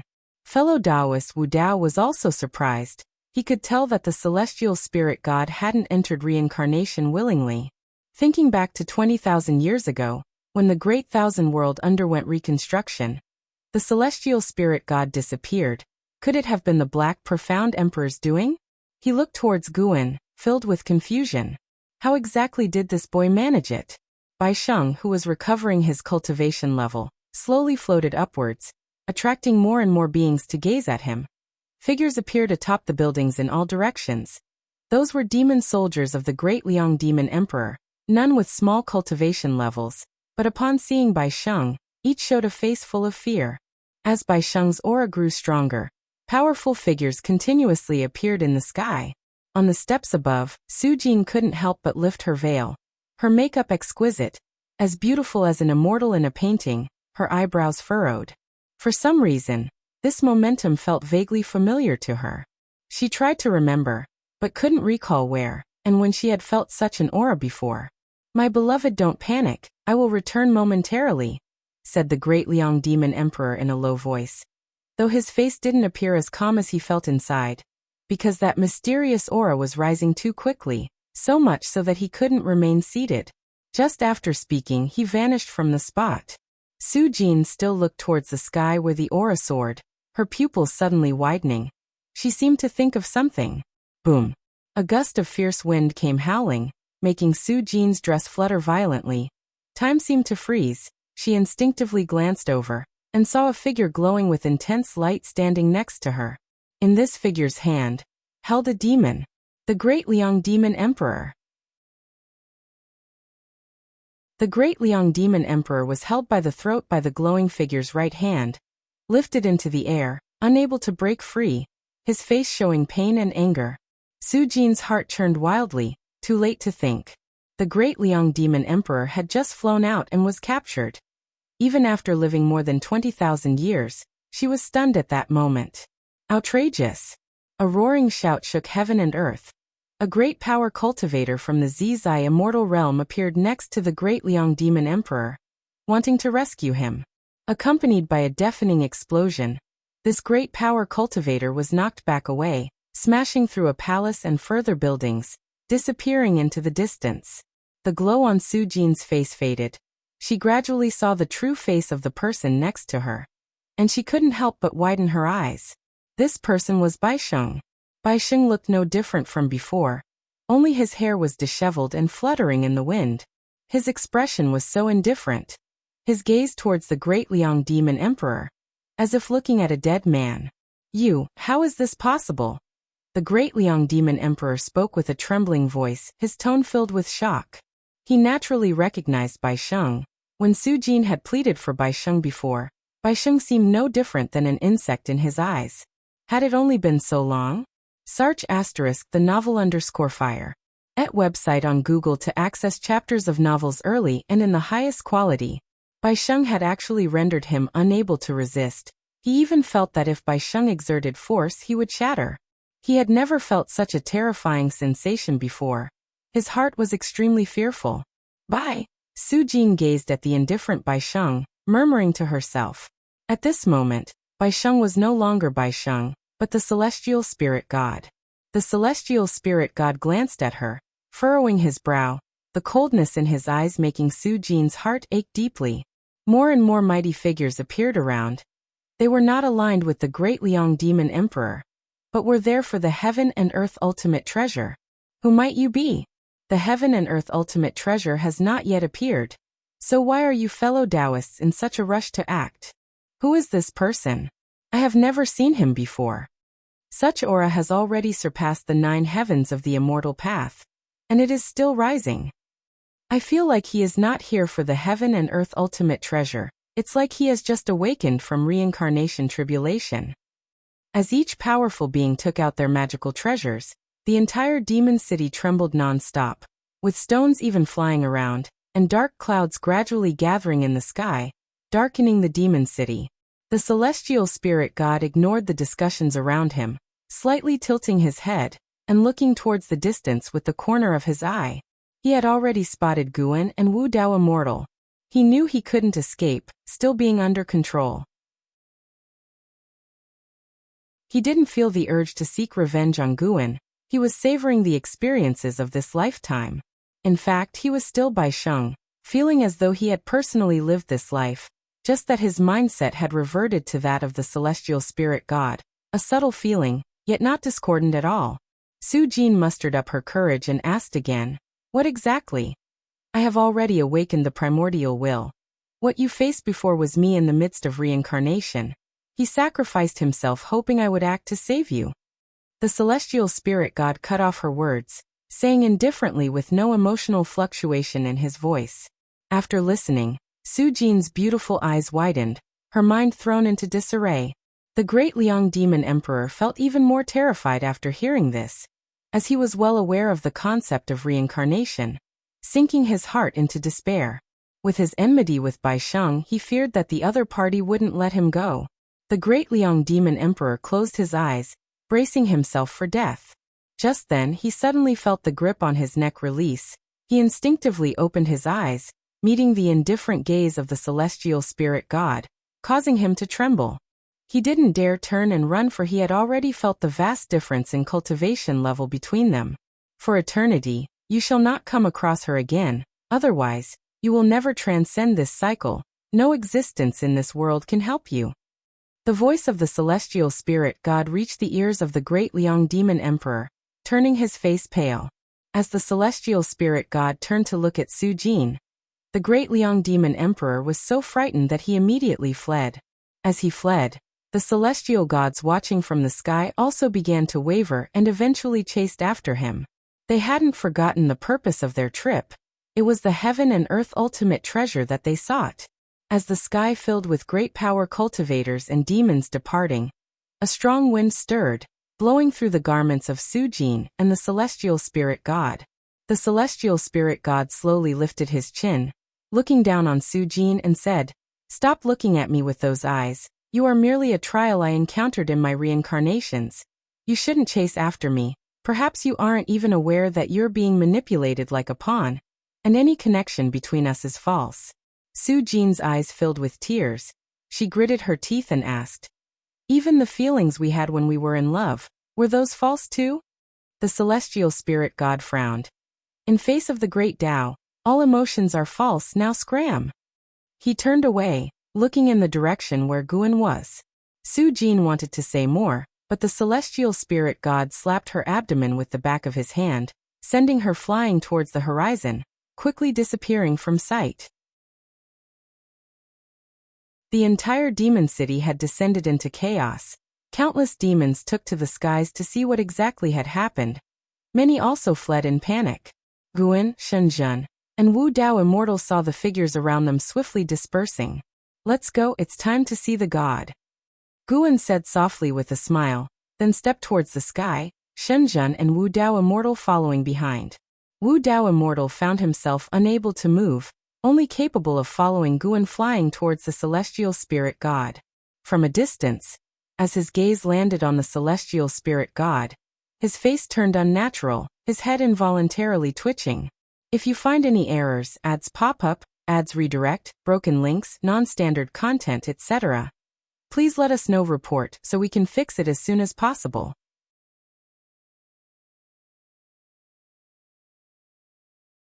Chapter 598 Celestial Court and Mortal Spirit Guan brought Shenzhen, and the immortal who defied Tao, and soon they arrived at the wedding banquet plaza of the great Liang Demon Emperor. At that moment, the square was a mess, with colorful cloths still fluttering in the air. The celestial spirit god stood atop the steps, looking down indifferently at the three persons below. Shenzhen looked at him with a secretly shocked heart. Is this a celestial god? Although there were no changes in facial features or figure, the aura exuded was utterly different. Even with her current cultivation level facing the celestial spirit god, Shenzhen couldn't help but feel a sense of reverence. This was the sentiment a mortal spirit felt when facing immortal gods. It was hard to imagine such beings would fall into the realm of reincarnation. Facing the gaze of the celestial spirit god, the immortal who defied Tao trembled even more violently, not daring to meet the gaze of the celestial spirit god. So it is. I have seen you before. I felt then that those guys were not their true selves. The voice of the celestial spirit god descended from above, lofty and filled with authority. Guan looked at him and asked, "Have these experiences of reincarnation made you feel anything?" The celestial spirit god's expression remained unchanged as he said, "I know what you want to do, hoping I understand the experience of mortal spirits, to feel pity for them. Do you think I have never had such experiences?" Although Guan had searched the memory of the celestial spirit god, everything about the celestial court was blank, so his understanding of the celestial spirit god was not complete. Before becoming a celestial god, we must all go through the ordeal of reincarnation. The celestial court doesn't make us pity mortal spirits. Instead, it makes us clearly understand the difference between immortals and mortals. You help those mortal spirits, and they will indeed appreciate you. But the moment you stop helping, even if you do nothing at all, mortal spirits will hate you, believing their misfortunes are all you're doing. The tone of the celestial spirit god grew colder, even revealing his disdain for mortal spirits. Immortal gods created the heavens and the earth to achieve enlightenment. Yet the world nurtured all living beings. The immortal gods did not abandon all living beings. Instead, they created the heavenly Tao so that all living beings could live better lives. Immortal gods even imparted the method of cultivating immortality to all living beings in the all heavens and myriad realms. Yet what they received in return was rebellion after rebellion. S.E. the Nelfer. Net website on Google to access chapters of novels early and in the highest quality. The words of the celestial spirit god shook Xinjun. She didn't question it because all cultivators had such ambitions. It's just that she had never considered these issues from the perspective of immortal gods. The celestial spirit god gazed at Guan and said, "Do you think what you're doing is for justice, or to cover up your compassion for your own kind? If you became an immortal god, would you still act the same?" Guan responded, "There are indeed many things in this world that are hard to judge as right or wrong. But if you say the immortal gods created everything, that may not be so. Did you create the great Tao? Was it your choice for the world to foster all living beings? You are just walking ahead, blocking those behind you from reaching the heights you've attained. Then claim it's because we don't try hard enough, that we are ungrateful. You can say that, but if that's really what you think, then it's truly pitiable." Xinjun looked at Guan, her eyes filled with admiration. This was what she admired about Guan. He was never confused. The immortal who defied Tao also looked at Guan, hearing his disdain for the celestial court. This lad who has never ascended to immortality, yet he disdains the immortal? Even though the immortal who defied Tao had abandoned the celestial court, he revered the celestial Tao immortal position, and still aspired to ascend to immortality. The celestial spirit god, upon hearing Guan's words, didn't get angry, but from his narrowed eyes, it was evident he felt agitated. "You think by not killing me, you can delay the celestial court's attention on the celestial spirit great world. You're wrong. In fact, it's not I who insist on destroying the celestial spirit great world, but this world must perish. That is the celestial order from the celestial court. Although I am interested in that treasure, I can't deny that I extended the lifespan of this great world." The celestial spirit god spoke slowly, his gaze never leaving Guan's lips curled into a smile and said, "I indeed fear the celestial court, but you can't deny that I let you live. With our positions, you should have been annihilated or forever suffer the sorrows of reincarnation. But now I have given you the opportunity to speak with me. I have even let you create innate immortal gods." The pupils of the celestial spirit god suddenly dilated, as he hadn't expected that his secret maneuvering was seen by Guan. How high was this man's Tao practice? Guan looked at him and asked, "I wonder if an immortal god can create innate immortal gods privately." The face of the celestial spirit god turned ugly. Indeed, Guan was merely probing. He had previously wondered, if the celestial spirit god could give birth to innate immortal gods, why hadn't he created an army of immortal gods? Clearly, the celestial court didn't allow such behavior.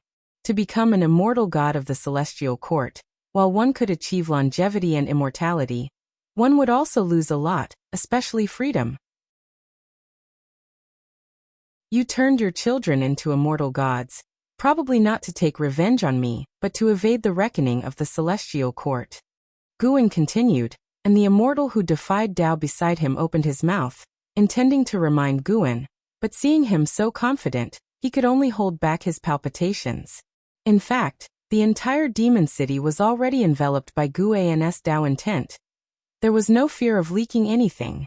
Celestial spirit god's eyes flashed with a strange light as he took a deep breath and said, "Speak, what do you wish me to do?" Guan looked at him and said, "I don't ask for much. I don't want to be involved in disputes, and I don't want the celestial court to disturb the celestial spirit great world." Celestial spirit god fell silent for a moment before replying, "A star monarch will come to investigate soon. If the emergence of this great world is beneficial to the celestial court, they will leave this world alone." "What sort of beneficial things?" "To spread the celestial Tao destiny, to revere the celestial court, to make all living beings believe in the heavenly Tao." Celestial spirit god's response sparked Guan's curiosity. Could it be that the celestial court did not intend to conceal its traces, but rather the rulers of all worlds did not wish for all living beings to know of the celestial court's existence? Guan looked at him and said, "All this requires you to be alive, right?" Celestial spirit god fell silent. Guan revealed a smile and said, "How about we collaborate instead? I'll personally teach your son in the future, and you can deal with that star monarch for me." Celestial spirit god gave him a deep look, and did not object. Then, celestial spirit god soared into the sky, flying towards outer heaven. And Guan did not stop him. Shenzhen couldn't help but ask, "Do you trust him?" Guan turned his head to look at her, smiled, and said, "It would be a pity if such a person were to die, wouldn't it?" He never did things without certainty. The marks of the Guthyuan divine Tao and the Tao destruction destiny seal remained within celestial spirit god's body. Should celestial spirit god dare to act rashly, he could stop him at once. The Taoless immortal had been silent all along. It wasn't until celestial spirit god left the celestial spirit great world that he finally breathed a sigh of relief. Indeed a pity. I've never heard of any immortal gods causing chaos before. This could mean he's not that kind of lowly god. By the way, who is his son? In that demon woman's belly? Shenzhen asked curiously. Guan nodded, then turned his gaze to the Taoless immortal. His gaze once again made the Taoless immortal tense up. "What do you want to do?" the Taoless immortal asked in a deep voice. Guan asked with a smile. "Teacher, do you want to live or do you want to die?" The Taoless immortal cursed inwardly but spoke the truth aloud. Who would want to die? The task of spreading the heavenly Tao and the celestial court will be given to you. You should be quite skilled at it. If you succeed, it'll allow you to hide in this world in the future. We won't interfere with each other, Guan said softly. The Taoless immortal carefully asked, "Really? Really?" With that, Guan turned and left, carrying Shenzhen with him into the distance. The Taoless immortal looked in the direction they left, feeling relieved. His eyes turned chilly. Elsewhere, Guan took Shenzhen to a distant forest. He began, "Wait here for me. Su Jin will come to this place. I have matters to attend to." Without waiting for Shenzhen to speak, Guan disappeared from the spot. Shenzhen was taken aback for a moment, then shook her head with a smile. She leapt up, sitting cross-legged on a tree branch, and began to recall celestial spirit god's figure. In a dark cave, green candlelight flickered on the walls. The Taoless immortal opened his eyes, his brows furrowed, and he muttered to himself, "How is he still alive?" He was the true body, located on the path of the great Tao, unbelievably distant from the celestial spirit great world, but he could maintain contact with his avatar. Learning that the Black Profound Emperor was still alive and entangled with celestial spirit god puzzled him. Were these two really planning to stand against the celestial court together? Truly seeking death? The Taoless immortal began to ponder the arrangement Guan had for his avatar, and whether he should collaborate with Guan. He did not notice an additional figure had appeared in the darkness behind him. If you find any errors, ads pop up, ads redirect, broken links, non-standard content, etc., please let us know. Report so we can fix it as soon as possible.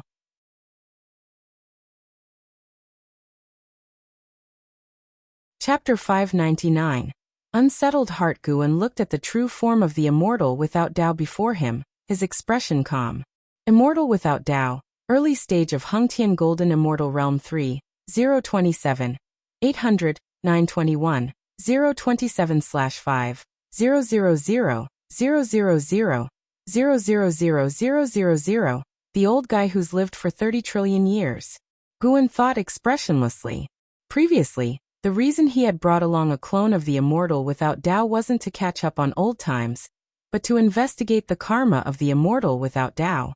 Even while communicating with the celestial spirit god, Guan hadn't stopped exploring the karma of the immortal without Tao. In the end, following the trajectory of karma, he found the true form of the immortal without Tao. The gap between their cultivation levels was enormous. Even though Guan was standing right behind the immortal without Tao, he didn't want the immortal without Tao to notice him, for then the immortal without Tao wouldn't be able to detect him. This was the absolute suppression of a heaven-opening Daoyuo immortal over a heaven-balancing golden immortal. Guan hesitated, wondering whether or not to kill the immortal without Tao. It would take but a single thought to reduce the immortal without Tao to dust.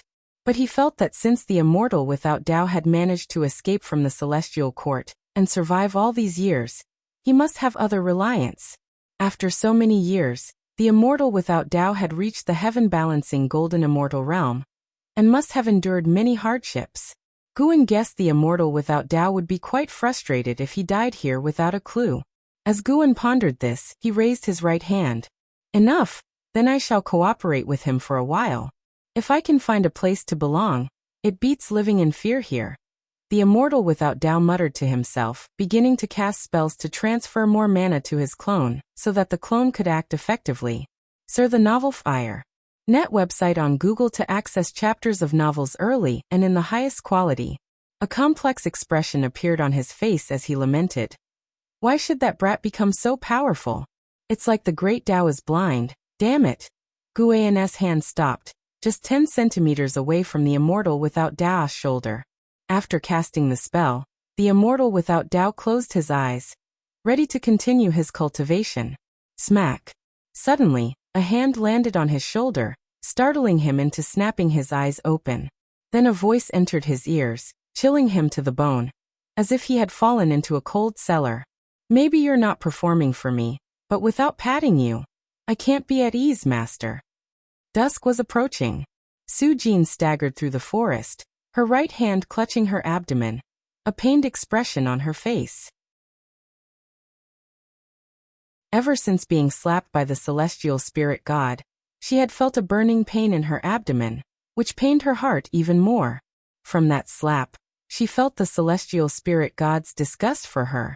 She had searched for him painfully for 10,000 years, then accompanied him in cultivation for another 10,000 years, dedicating herself entirely to him, only to be abandoned in the end. As for the past lives and present lives the celestial spirit god spoke of, she hadn't cared at all. Awakening memories of a past life would make her become someone else? She didn't believe it. The more she thought, the sadder she became, and tears flowed uncontrollably. Her vision started to blur. She felt exhaustion and wanted to collapse and sleep soundly. Suddenly, she saw 2 figures ahead, which alarmed her enough to stop in her tracks. It was a dense forest. The remaining light of dusk spilled between the trees, casting a gloomy and quiet atmosphere. Su Jin's vision cleared, and she frowned as she looked ahead, a sword suddenly appearing in her hand. Miss Su Jin, long time no see. Do you remember me? Guan stood up to greet Su Jin, and then tucked the green hero travelogue into his chest. Su Jin tightened her brow as she looked at Guan. She seemed to recall something. Her eyes widened in astonishment as she asked, "Is it you? How are you still alive?" Guan smiled and said, "If you have nowhere to go, why not come with me? After you give birth to the child, you can go wherever you wish." Su Jin immediately became vigilant, staring at Guan with a defensive face and asked in a stern voice, "What do you want?" Guan's expression changed, causing Su Jin to become momentarily lost in thought. Shenzhen turned her head to look at Guan, filled with curiosity. What divine skill was this? Guan stretched lazily and said, "It's time to go back." Shenzhen nodded. She too wanted to sit down quietly and comprehend the celestial Tao immortal gods. Seasons changed, and a year quickly passed by. In the courtyard, Guan opened his eyes, and with a thought, an Exian appeared out of nowhere by his side. "Master, what is it?" An Exian asked curiously. Guan stood up and said, "Go and bring that child in, according to my previous instructions." Anzin's interest was piqued, and she disappeared on the spot. Shenzhen, who was sitting in front of the artifact refining cauldron, turned towards Guan and asked curiously, "Are you really going to adopt that child?" Guan replied, "That child is extraordinary. Having him follow Su Jin will only bring her misfortune, and besides, she should start her life anew." Innate immortal gods, TSK. I feel like he's going to stir up a frenzy of competition within the dojo, Shenzhen teased. The qualifications of an innate immortal god must be beyond her imagination, and with Guan's guidance, his cultivation speed must be astonishing. Guan did not argue. He indeed planned to cultivate the child of the celestial spirit god properly. Do you have some scheme with him that even I don't know about? Guan looked at the artifact refining cauldron, contemplating silently in his mind. An hour later, an Exian returned, holding a baby in her arms. Everyone in the dojo had gathered in Guan's courtyard, as they had heard that Guan was going to take on a disciple.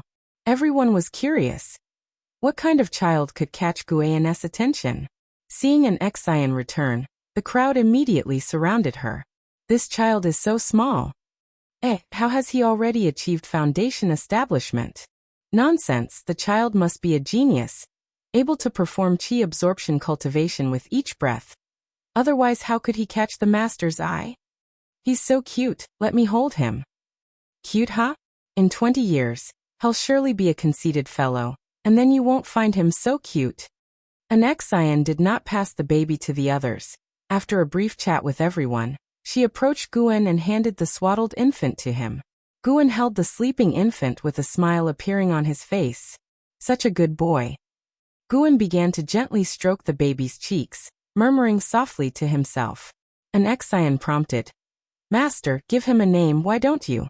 Miss Sujin said it's up to you. She had taken a liking to the baby as soon as she saw him, so she was also looking forward to the changes he would bring to the dojo in the future. Guan pondered and said, this child is fatherless and can be said to be born of heaven. Let us give him the surname Tian, and name him Hao. He shall be called Tian Hao from now on. Tian Hao.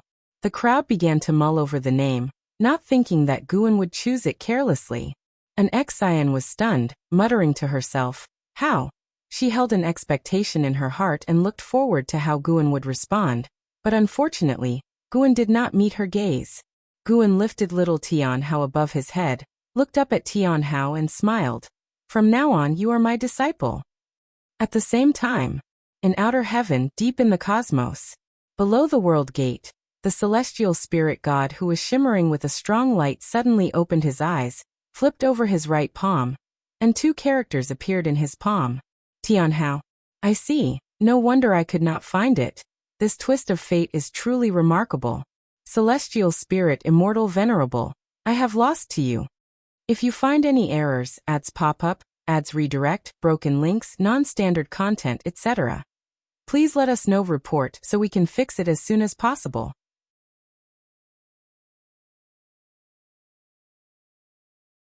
Chapter 600 Tian Hao Immortal Cultivation. The dojo had gained a new little junior brother. And for the disciples who had been diligently cultivating for years, this was an extraordinary event. Everyone went to visit Tian Hao and took turns playing with him. The one who spent the most time with Tian Hao was the ghost mother of Ephemera. Originally, she just wanted to help Guan share the burden of taking care of Tian Hao, but as she watched this little one grow up, her heart began to stir. Especially when Tian Hao, at 2 years old, called out to her as mother, she was stunned on the spot. This scene was witnessed by Guan, but he didn't stop it. The ghost mother had always been on the outskirts of the Taoist field of the beginningless, unable to blend in with the other disciples, and her actions over the years had already made Guan consider her as one of his own. Tian Hao's presence was a perfect opportunity to break down the barriers between her and the Taoist field of the beginningless. With Tian Hao's arrival, time within the Taoist field of the beginningless seemed to pass even more slowly. In the blink of an eye, Tian Hao had reached the age of 17. Without any real cultivation, Tian Hao had already achieved the Mahayana realm cultivation level. He only needed to breathe, and his cultivation would surge, much to the envy and stimulation of LV Xian, Chen Chuan, and others. Shenzhen, on the other hand, thought it was normal. Aside from Guan, she was the only person in the dojo who knew that Tian Hao was an innate immortal god. The immortal spirits of the immortal dynasty were naturally in the nirvana realm at birth, so innate immortal gods should be even more extraordinary. She even felt that Tian Hao's growth rate was a bit slow. On this day, Tian Hao arrived at Guan's courtyard, and before he could be seen, his voice was heard. Master! Master! Master! An Xian, who was meditating in front of the artifact refining cauldron, turned to look, and became momentarily lost in a daze. In the sunlight, Tian Hao wore a tight-fitting white robe, embellished with intricate gold thread, which made him appear even more dashing. He had a handsome face, with his hair tied up high, and 2 strands of hair fluttering in front like willow fluff. Looking at him, an Xian felt as if she saw an Hao, which stirred a mixture of emotions in her. Guan was lounging in a chair, taking a nap. Without opening his eyes, he asked, "What's all the fuss about? You're so loud." Tian Hao came over with excitement and said, "Master, when I woke up this morning, I discovered I have a new amazing ability. Although 17-year-old Tian Hao hadn't completely shed his childishness, his facial features had matured, and he was very handsome. Before Guan could speak, the nearby Xian asked curiously, "What ability?" Shenzhen also glanced at Tian Hao. She was the person in the dojo who interacted with Tian Hao the least. As she seldom spoke to him, Tian Hao was a bit afraid of her from a young age, feeling she was not someone to be trifled with. Tian Hao turned around, raised his right hand, and as he focused on his palm, something gathered there under the watchful eyes of Xian and Shenzhen. Strands of golden flame swiftly wrapped around each other, forming a fireball. And within this fireball emitted a light. At first glance, it seemed like a tiny sun. Xian and Shenzhen's expressions changed, because they could feel that the flames Tian Hao had summoned were not ordinary.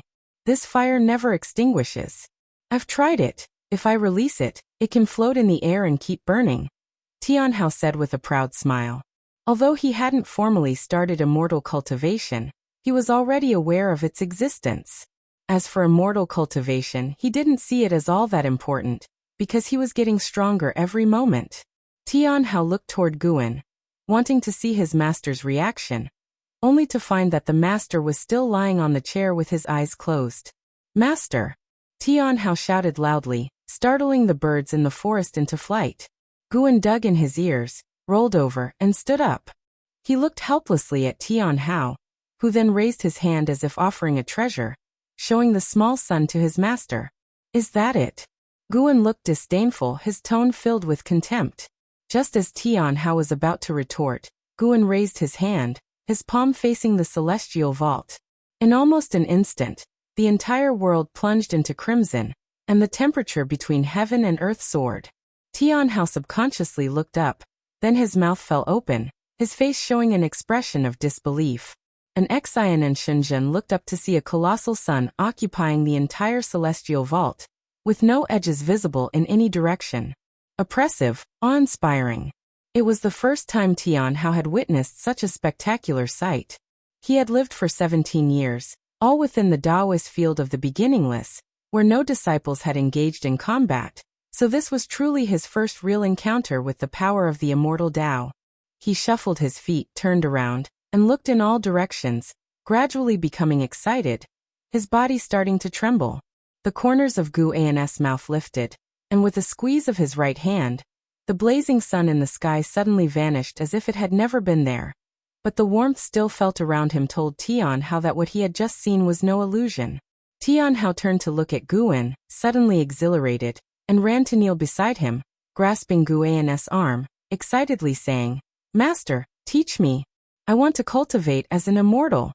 Having grown up, he naturally understood the difference between a master and a father. Since his master had taken him as a disciple, he would certainly teach him to cultivate. Go to the Qiankuan sect for immortal cultivation. Guan raised his hand to touch Tian Hao's head, speaking with a soft smile. The Qiankuan sect? Tian Hao showed a look of confusion. Guan looked toward Xian. Coming back to her senses, she asked, "Now?"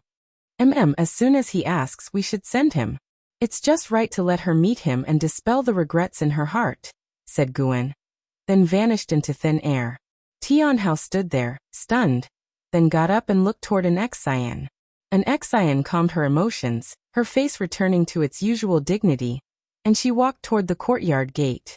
Tian Hao looked at Shenzhen, intending to greet him, but seeing Shenzhen's indifferent gaze, he quickly turned his head away and then quickened his pace to catch up with Xian. Universe, World Gate. The celestial spirit god, exuding endless divine light, opened his eyes, and reflected in his pupils were the figures of Tian Hao and Xian. "He's finally come out. What exactly do you want to do?" The celestial spirit god murmured to himself. Ever since Tian Hao was taken away by Xian, he had been unable to peek into Tian Hao's specific circumstances, and it didn't take much to guess that it had to do with Guan. He had originally thought that Guan would hide Tian Hao away, but he didn't expect Guan to let Tian Hao out. Watching the way Tian Hao questioned Xian, a sense of feeling emerged in his heart that he couldn't quite define or articulate. In truth, he didn't really care about Tian Hao. The reason he helped Tian Hao become an innate immortal god was to give Su Jin a chance at life. Now it seemed that Guan wouldn't harm Su Jin, but his creation of an innate immortal god might instead sow the seeds of some disaster. He had gone through countless reincarnations, and the ones Guan had led him through were only a small part of it. He had experienced various relationships, had kinship, and his heart had long been calm. He looked down on Tian Hao coldly, with not a trace of pity in his heart. He just wanted to see what heights his created innate immortal gods would achieve. Silence reigned in the universe, and he just stared motionlessly at Tian Hao. Time passed, the length unknown. The celestial spirit god seemed to sense something, and he raised his left hand, from which a golden token flew out, and a voice from within said, "Celestial spirit god, I didn't expect you to slack off either. I will be arriving soon. Get ready, at least don't let me see any trouble." Sir, the novel, Fr. NT website on Google to access chapters of novels early and in the highest quality. If you find any errors, ads pop up, ads redirect, broken links, non-standard content, etc., please let us know. Report so we can fix it as soon as possible.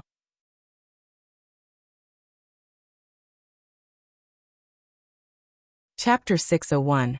A great opportunity. In the early morning, a dense fog enveloped the land, and mountain peaks emerged like the tips of swords, resembling an ethereal immortal realm of the human world. Atop one of the mountains, there lay a courtyard filled with flora, and a slender-limbed white dog sprawled on the ground, deep in slumber. Suddenly, the door swung open, and Li Xuanyu, dressed in a white robe, stepped out. The sunlight swept over the distant peaks and fell upon her. She raised her right hand, and a petal drifted into her palm. She looked down at it, her gaze cold. A female disciple soared on her flying sword across the sea of clouds, swiftly entering the courtyard.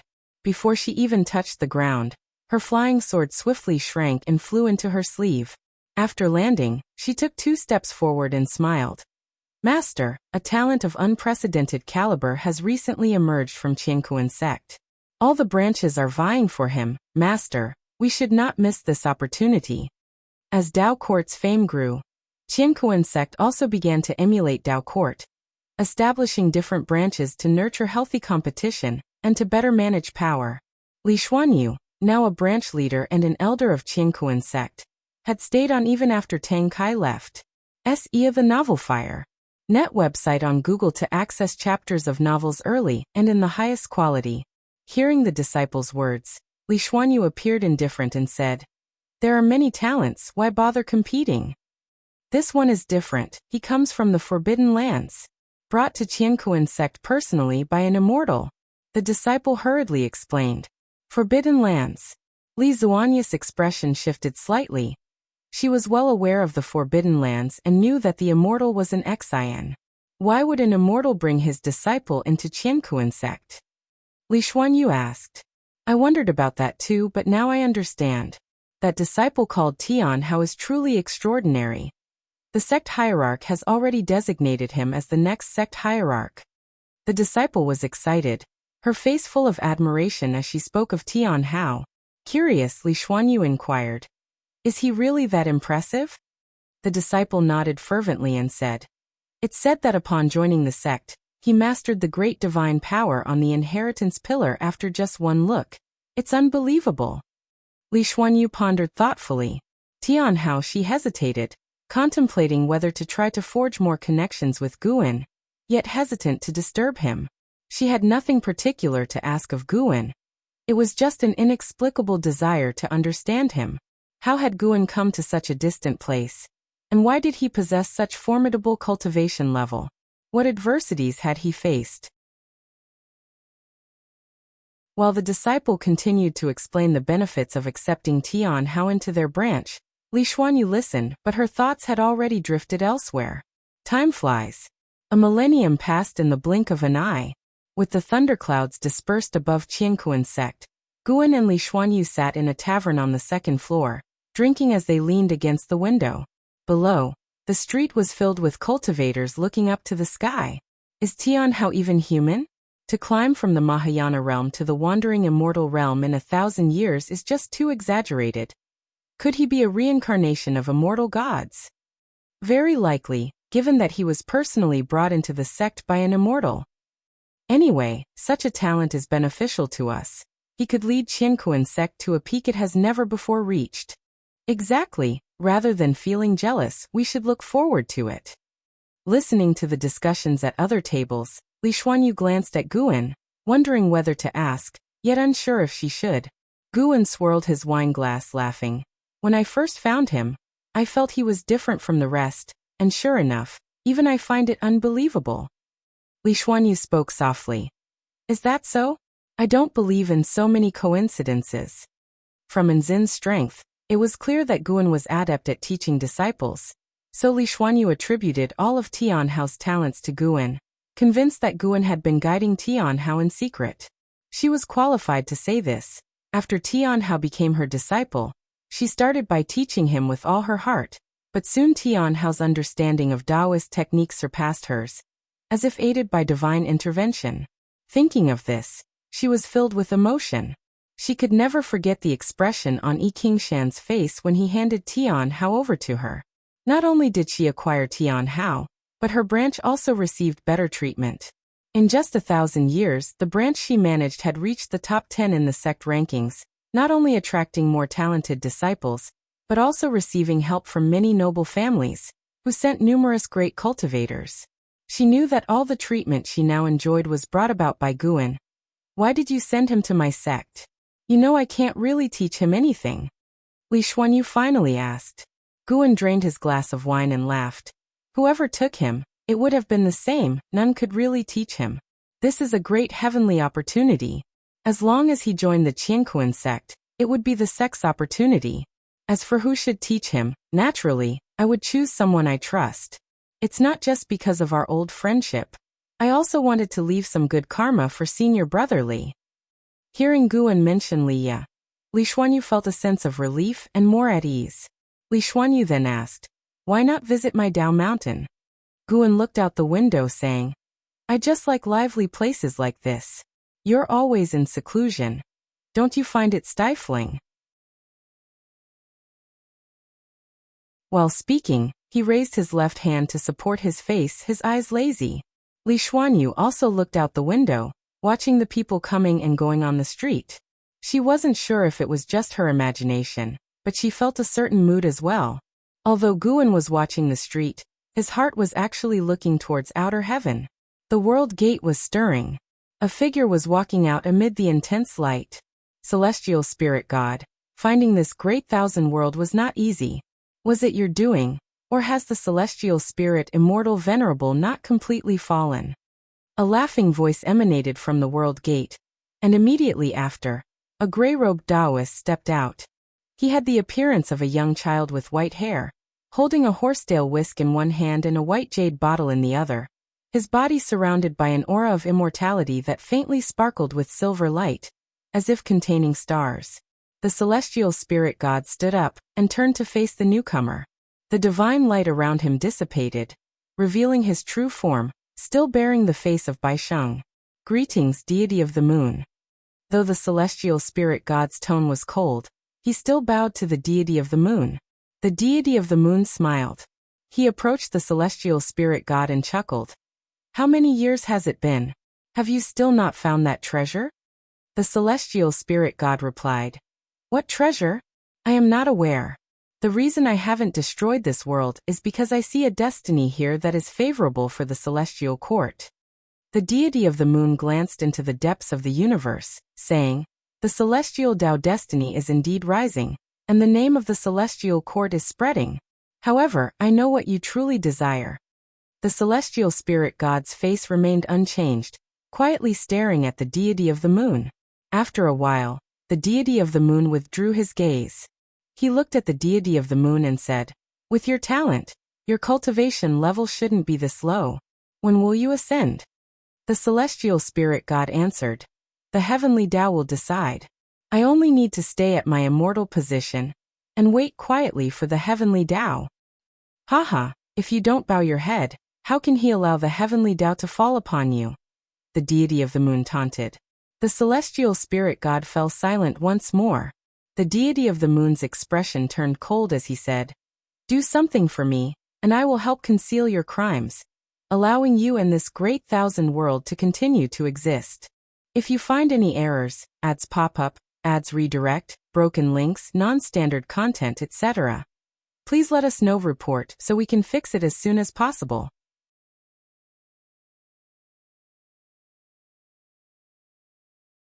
Chapter 602. Thousand-year-old wandering immortal, 100-year-old ascending immortal facing the gaze of the deity of the moon. The celestial spirit god was silent for a while before he spoke. What is it? The deity of the moon raised the white jade bottle in his hand, from which radiance escaped, rapidly spreading to form an invisible barrier. He stared back at the celestial spirit god and slowly uttered 4 words, spreading influence, sealing fate. The celestial spirit god frowned, a trace of a strange color flashing in his eyes. You can think it over. I'll take a trip to the great world. It's rare for me to come here, so I might as well have a good travel around. With those words, the deity of the moon turned and left. The celestial spirit god didn't stop him.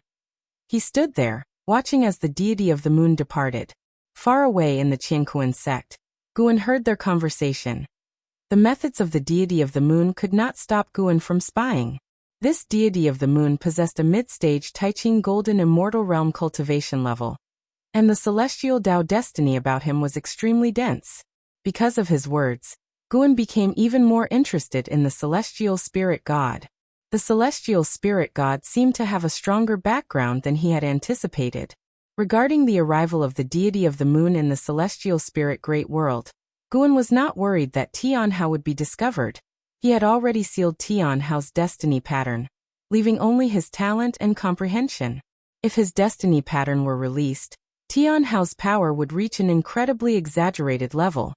It would be impossible to meet an opponent within the same realm, as the whole heaven and earth would aid Tianhao. Not only was Tianhao an innate immortal god, but also the child of heaven and earth.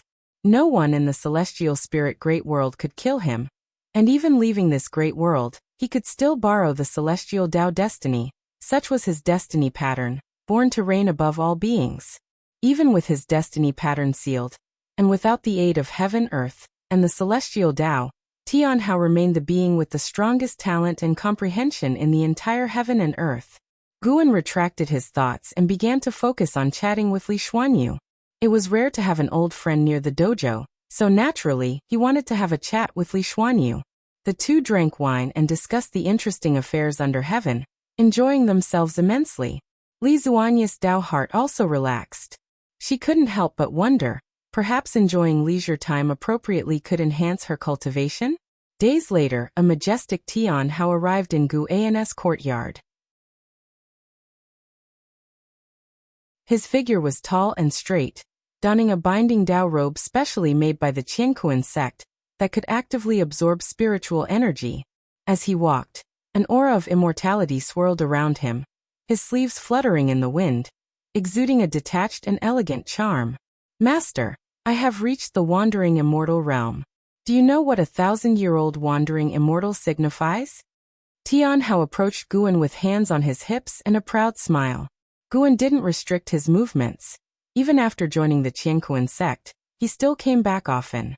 Guan, who was reading a book, didn't lift his head and said, "Does it mean reaching the wandering immortal realm in 1,000 years?" He thought back carefully. He had not even been 100 years old when he reached the wandering immortal realm. Not only that, he had broken through to the heaven and earth flying immortal realm at 96. Hearing Gu An's words, Tianhao couldn't help but widen his eyes and exclaimed loudly, "Master, can't you praise me just once?" Guan looked at him helplessly and said irritably, "How old are you still making such a fuss?" Besides them in the courtyard was another person, Shenzhen, who sat in front of the artifact refining cauldron without looking at Tianhao. Hearing Gu An's words, Tianhao instinctively looked toward Shenzhen, and seeing Shenzhen frown slightly, he gave an awkward smile. He quickly changed the subject and asked in a lowered voice, "Master, is the Green Hero Travelogue any good? Give me a copy. I couldn't find this book in the Qianquan sect." Guan immediately tucked the Green Hero Travelogue away and stood up, looking at Tianhao seriously. "Do you think your cultivation level is sufficient?" Tianhao replied, Not enough, but I will become stronger. He was full of confidence, feeling that cultivation was the easiest thing in the world. Looking at him, Guan asked, "Would you like to spar with your master?" At those words, Tianhao's eyes lit up with excitement. Can I? He had long wanted to test out his master's prowess. Sar the Novel Fire. Any *T website on Google to access chapters of novels early and in the highest quality. Now a wandering immortal, he could also create a sun that blotted out the sky, and any spell or divine skill, he only needed to see once to master, which also made his protective methods quite extensive. Shenzhen turned her head to look at the master and disciple with interest. Figures appeared in the courtyard. They were an Xian, celestial demon child, Chen Chuan, and others. They all heard Tianhao's words. Hearing that this youngster dared to challenge Guan, they all became excited. "You brat, you'd better give it your all," the blood prison great saint teased. And Sheng Tian laughed. "After sparring with the ancestor, have a match with me." He had already become a wandering immortal, and wanted to test Tianhao's capabilities. Chen Chuan and LV Xian issued a challenge, and Tianhao accepted them all in one breath. The ghost mother of ephemera opened her mouth, wanting to persuade Tianhao, but she had no standing to do so here. She looked towards Guan and, seeing that he was not angry, felt somewhat more at ease. Guan twisted his neck and raised his hand to snap his fingers. In an instant, the surrounding environment dramatically changed, and everyone found themselves on a gloomy wasteland, under a cosmic starry sky, with an exceptionally broad view. Tianhao was stunned by Gu An's move and dazedly looked all around. The others were equally shocked by the scene before them. It's not an illusion. It's real. There's still spiritual energy here, although it's thinner than inside the dojo. What divine skills are these? So formidable, completely impenetrable. What a perfect place. Only here can one truly let loose. The previous barrier was too small, unsuitable for battles to the death. What? You still want to fight to the death with your own people? The crowd buzzed with discussion, all very excited. Guan soared into the air, turned in the sky, and looked down at Tianhao with a smile. "Show me whatever abilities you have." As soon as the words fell, a heaven-piercing momentum erupted from Tianhao, shocking the others into quickly gathering their mana to form protective barriers. Everyone was surprised by Tianhao's display. Even an Xian seemed somewhat bewildered. They knew Tianhao's cultivation level advanced at an astonishing pace, but only when they truly felt his aura did they find it incredible. Just a mere 1,000 years, and this brat surpassed them already? Especially those who loved to undergo closed-door cultivation. They all had a sense of absurdity. It was as if they had woken from sleep to find the baby from before had grown stronger than themselves. How could they accept this? Tianhao started walking towards Guan. The celestial Dao True Fire surged out from his body, blazing fiercely, taking the form of 9 fire dragons coiling around him. Behind his head, a sun rapidly grew in size, his black hair waving violently, his expression becoming arrogant. His lips curled up involuntarily, radiating an air of untouchable superiority. Guan gazed down at him, thinking of Hao and Tianhao's figures overlapped at this moment. "Master, I will surprise you." Tianhao's voice echoed through the cosmic starry sky. Qiankuan sect amidst a range of mountains, a stream flowed by, and next to the river stood a small pavilion. Yi Qingshan, Lin Chuan, Cheng Meng, Gu Changxing, and Gu Qingdao sat inside the pavilion. The 5 of them were the highest authorities of the Qiankuan sect, with Yi Qingshan as the sect hierarch, and the other 4 as elders with great power. Even though they were high in status and entangled in many interests, they still gathered together whenever they had a chance. Big brother, Tianhao's talent is indeed beyond ordinary. With his recent breakthrough to the wandering immortal realm, I'm afraid we can't keep him hidden any longer. Gu Changxing said with concern. Lin Chuan sighed. More than his reputation, I worry that he will become arrogant. Honestly, the last time I faced him, I could no longer suppress him. He's had too smooth a ride, never faced hardship, and it's hard to imagine what kind of person he'll become in the future. Cheng Meng rolled her eyes at him. What's there to fear? He's not just backed by the Qiankuan sect. He has Eldarin to guide him. That may be true, but you've also met Tian Hao. The boy isn't arrogant or domineering, but he's very proud. Once he's set on something, nobody can tell him otherwise. The four discussed among themselves, while Yi Qingshan remained silent, sipping his spiritual tea, lost in thought. Just then, a figure descended from the sky and landed outside the pavilion, prompting all five to look over and rise to their feet in shock. The newcomer was Tian Hao. At that moment, Tian Hao had a somber face and his gaze was full of oppression. A sudden unease gripped the hearts of those in the pavilion. Had the brat overheard their conversation? Tian Hao took a deep breath and said, "Sect hierarch for elders, I want to grow stronger.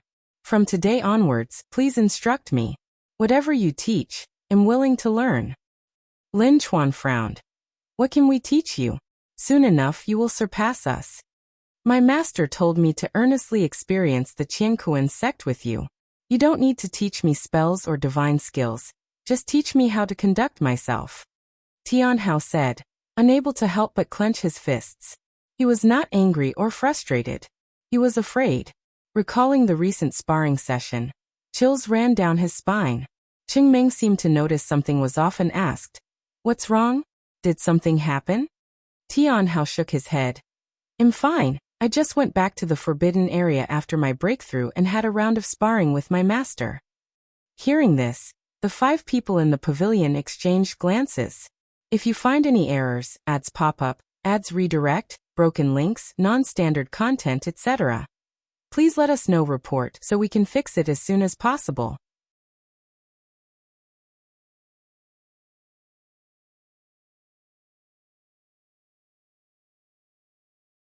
As more and more beings became aware of these myths, the celestial Tao destiny within the world began to rise noticeably, and the celestial Tao light layer above the celestial spirit great world grew increasingly bright. This also made Guan realize something. Despite the difference between immortals and mortals, the celestial court did want all beings to be aware of their existence. In the currently circulating myths of the celestial court, the most formidable was the profound star immortal monarch. He was omnipotent, creating heavens and earth, could hear the hearts of all living beings, and could save them from their suffering. The profound star immortal monarch was the master of the deity of the moon, who was zealously crafting the immortal monarch's image. Guan had an impression of this immortal god. Before the reconstruction of the world, this god's followers roamed the human world, widely spreading his name. This resulted in many ancient texts written by old believers, allowing descendants to learn of history and further believe in these myths.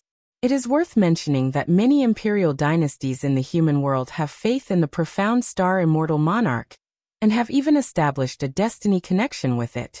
For example, Li Xiandao of the Taizong dynasty was the earliest person to receive the power of the profound star immortal monarch, which occurred in the previous era. Guan had never interfered with this matter because, in his view, everyone has their own fortunes, and he preferred to observe the development of all things from the sidelines. Xiaolong could not comprehend the existence of immortal gods. In her opinion, those with great power from the Tao court were already the strongest beings. How could there be immortal gods even more powerful than them? Having reached the heaven and earth flying immortal realm, she felt almost omnipotent, and even wanted to venture to outer heaven. It was hard for her to imagine just how powerful the mythical immortal gods, if they truly existed, would be. Xiaolong began to conspire, suspecting that there were forces beneath the heavens harboring the intent to subvert the Tao court. The Tao court is the common master of the world, equivalent to the heavenly Tao, and essentially assumes the role of immortal gods, making rules for heaven and earth. Now that all beings are aware that there are even more formidable immortal gods above the Tao court, what should they think of the Tao court? Guan did not pay much attention to Xiaolan's thoughts. Everyone has a perspective, and Xiaolan, now situated within the Tao court, would naturally consider its interests. The world is still too vast, and the Tao court has not fully unified heaven and earth, Guan sighed. Xiaolan picked up the liquor bottle, and while pouring Guan a drink asked, "Why is it always me talking? Brother Gu, don't you have any questions, or is there something you desire? I can help you obtain it now." Guan replied with a smile, "Don't worry about me. I was originally just an ordinary person. To have come this far, I'm already very satisfied. I know what you're worried about. I have not lost my freedom. While you've been in seclusion, I often went out for a walk. I've made quite a few friends in the Dao court. I'm truly content, and my greatest joy is hearing others marvel at your prowess. It makes me proud as well. Xiaolan was deeply touched by his words. She put down the liquor bottle, rose involuntarily, then moved closer to Guan, looking at him with affection. Xiaolan held Guan's hand. He didn't refuse, watching her slowly lean closer to him. When Xiaolan's face obscured the lower half of Guan's face, his eyes looked up to the heavens. At that moment, Leah was being intercepted by the deity of the moon. Se the novel F. Iyer. NT website on Google to access chapters of novels early and in the highest quality. Wave after wave crashed onto the beach. Dressed in black, Leah frowned deeply, staring coldly at the deity of the moon who was blocking his path. What exactly do you want? Leah asked bluntly, his right hand resting on the hilt of his sword at his waist. The deity of the moon smiled and said, Your fate has deviated from the trajectory that the heavenly Tao had laid out for you. It seems you've had the help of a noble person, and not only that, but this change is ongoing. In the future, you might even form a connection with immortal gods. Although I'm not sure which immortal god it is, a bit of immortal fate has indeed touched you. Leah scoffed disdainfully and retorted, What about you? Are you one of those sanctimonious Taoists who espouse the heavenly Tao and the celestial court? I don't believe in immortals, and I don't believe in gods.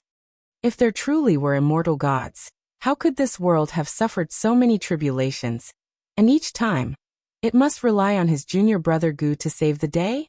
If there truly were immortal gods, then it could only be junior brother Gu. The nature of junior brother Gu would not allow others to sing his praises. The deity of the moon smiled, waved the horsetail whisk in his right hand towards the white jade bottle in his left, and from the mouth of the bottle, a droplet of liquid flew out, suspending between the two. Our meeting is also a kind of fate.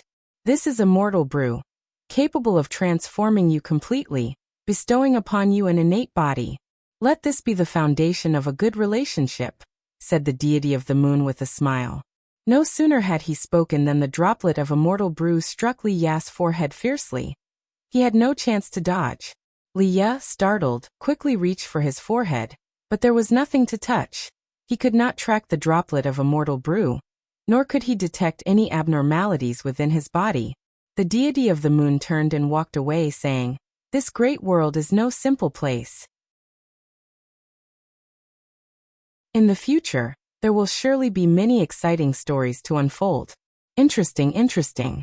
If you find any errors, ads pop up, ads redirect, broken links, non-standard content, etc., please let us know. Report so we can fix it as soon as possible.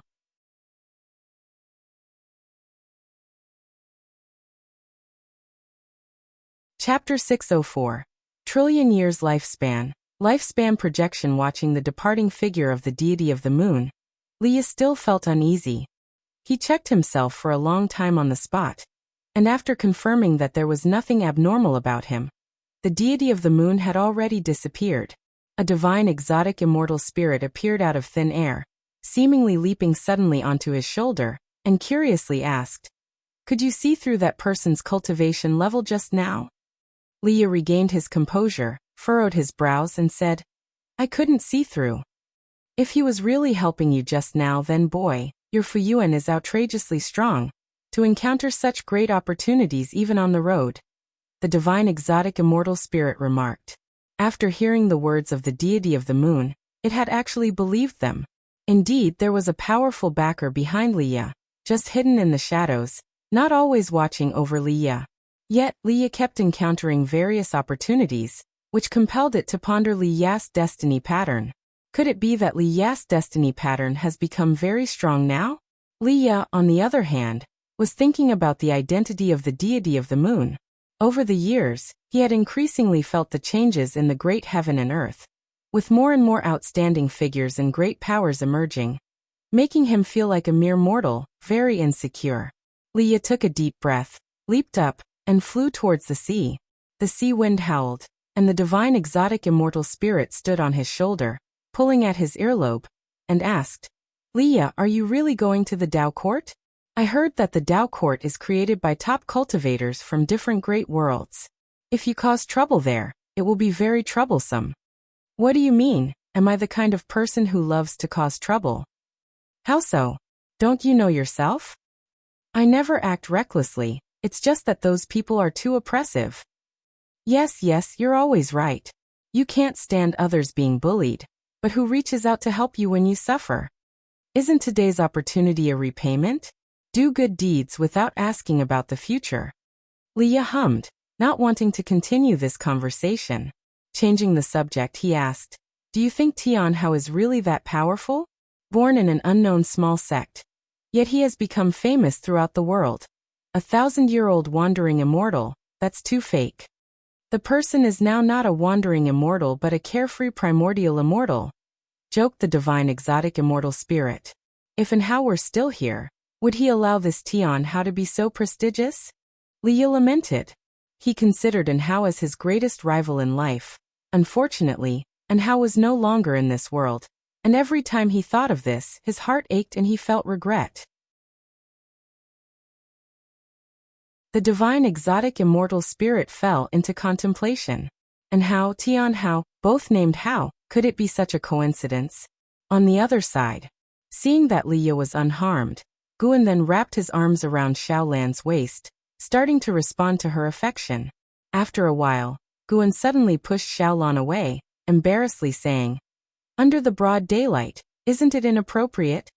Xiaolan hooked his neck, her eyes flirty, and she licked her lips softly saying, Brother Gu, don't be afraid, this is my grotto heaven, just you and me.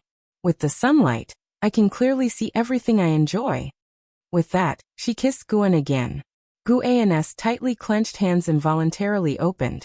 So be it. After seeing Leah, the deity of the moon left the celestial spirit great world, flew to the world gate, briefly chatted with the celestial spirit, then entered the world gate. Guan witnessed the whole process, feeling that the threat from the celestial court was temporarily over, and there would be a long period of peace. Indeed, it was so. Human affairs were like tides, but these tides could not shake Guan. His time naturally passed even faster. In the blink of an eye, more than 6,000 years had passed.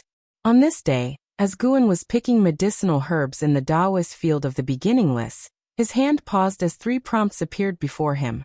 You have successfully harvested dandelion grass Tier 4, adding 30 years to your lifespan. Your lifespan has surpassed 1 trillion years for the first time, activating the lifespan projection feature. Lifespan projection. You can expend lifespan to project into the great Tao worlds, materializing 3,000 projected selves to pursue different great Taos. Before projecting, you can only choose one great Tao to chase. The projected selves cannot be deduced, and you cannot retain their memories, but you can gain their insights into the great Tao. This feature, it somewhat resembled the lifespan reincarnation, yet it was different. CTH Nafire. Et website on Google to access chapters of novels early and in the highest quality. Lifespan reincarnation felt as if Guan was experiencing it himself, and its outcomes were unknown, whereas lifespan projection seemed more like a method of reincarnation to comprehend the great Tao. Guan decided he would try it later, as the projected selves couldn't be deduced. Using this feature likely wouldn't cause any trouble. He continued to pick herbs while reviewing the lifespan features he had activated. Lifespan detection, lifespan barrier, lifespan deduction, lifespan prediction, lifespan fusion, lifespan reincarnation, lifespan simulation, lifespan dojo, lifespan breakthrough, lifespan projection. Although he scarcely used half of these features, he was not averse to having more lifespan functions. It's fine not to use them, but impossible not to have them. Guan's mood improved. Having reached his current realm, it was no longer about simple qi absorption, but about comprehending the great Tao. The stronger his Tao intent, the higher his cultivation level would be. This was an intangible method of cultivation, beyond the understanding of mortal spirits. Seeing that Guan was in a good mood, the ghost mother of ephemera, who was following him, carefully asked, Master, if Tianhao encounters great trouble outside, would you intervene? Over the 6,000 years, although Tian Hao remained a carefree primordial immortal, his renown had grown significantly since he could battle across realms. Once, while on an expedition with the Qiankuan sect, he had actually annihilated the physical body of the divine immortal of wondrous Dharma. That battle had vastly spread his fame, and he became known as the unmatched #1 prodigy in the world. Great fame inevitably brought more troubles. More and more prodigies came to challenge Tian Hao but were soundly defeated. There were also those forces that wanted to enlist Tian Hao. Tian Hao's rejections inevitably made enemies. Recently, the ghost mother of ephemera had been restless. Though she felt exceedingly safe within the dojo, she could only think that perhaps Tian Hao was in danger. Guan laughed and said, "Great trouble? There's no trouble that great. What if there is? Don't worry, he is unlike any prodigy you've met. He won't die young. His destiny pattern destined him to become the strongest. You simply don't understand what he represents. Even without me, his brilliance would shine bright." Guan explained, knowing that the ghost mother of ephemera had the closest relationship with Tian Hao, even regarding her as a mother. He didn't mind revealing some karma to her. Hearing this, the ghost mother of ephemera immediately felt relief. Although she didn't fully understand how powerful Tian Hao's destiny pattern was, she felt reassured by Guan's words. Usually there's no need to be too diligent in managing the dojo. You also need time for enlightenment. The Dao treasure I bestowed upon you is your best aid in cultivation. Guan spoke sincerely. He had crafted a Dao treasure for the ghost mother of ephemera, known as the 9 Netherworlds heaven-reversing flag. This flag embodied the path of yin and yang. It could reverse Songtian in all things, and was extremely domineering. I won't forget about cultivating. The ghost mother of ephemera spoke earnestly, but to herself, she added, nor forget about managing the dojo. She was well aware of why she possessed all that she did now. She could not relax, could not abandon the path she had taken, and must strive even harder. If you find any errors, ads pop up, ads redirect, broken links, non-standard content, etc., please let us know. Report so we can fix it as soon as possible.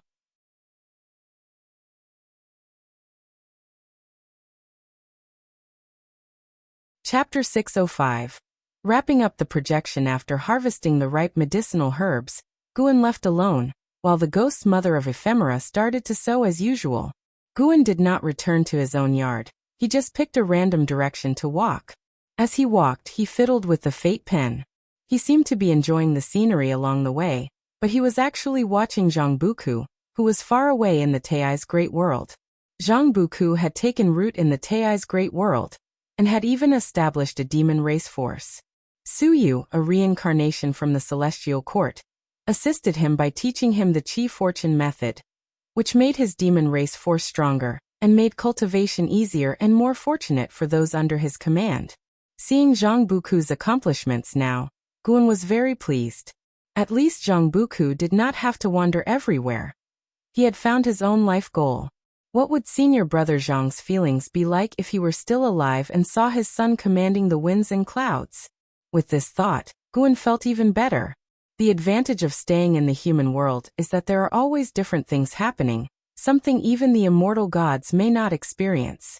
Even if many things seem similar, they always present differently when experienced by different people.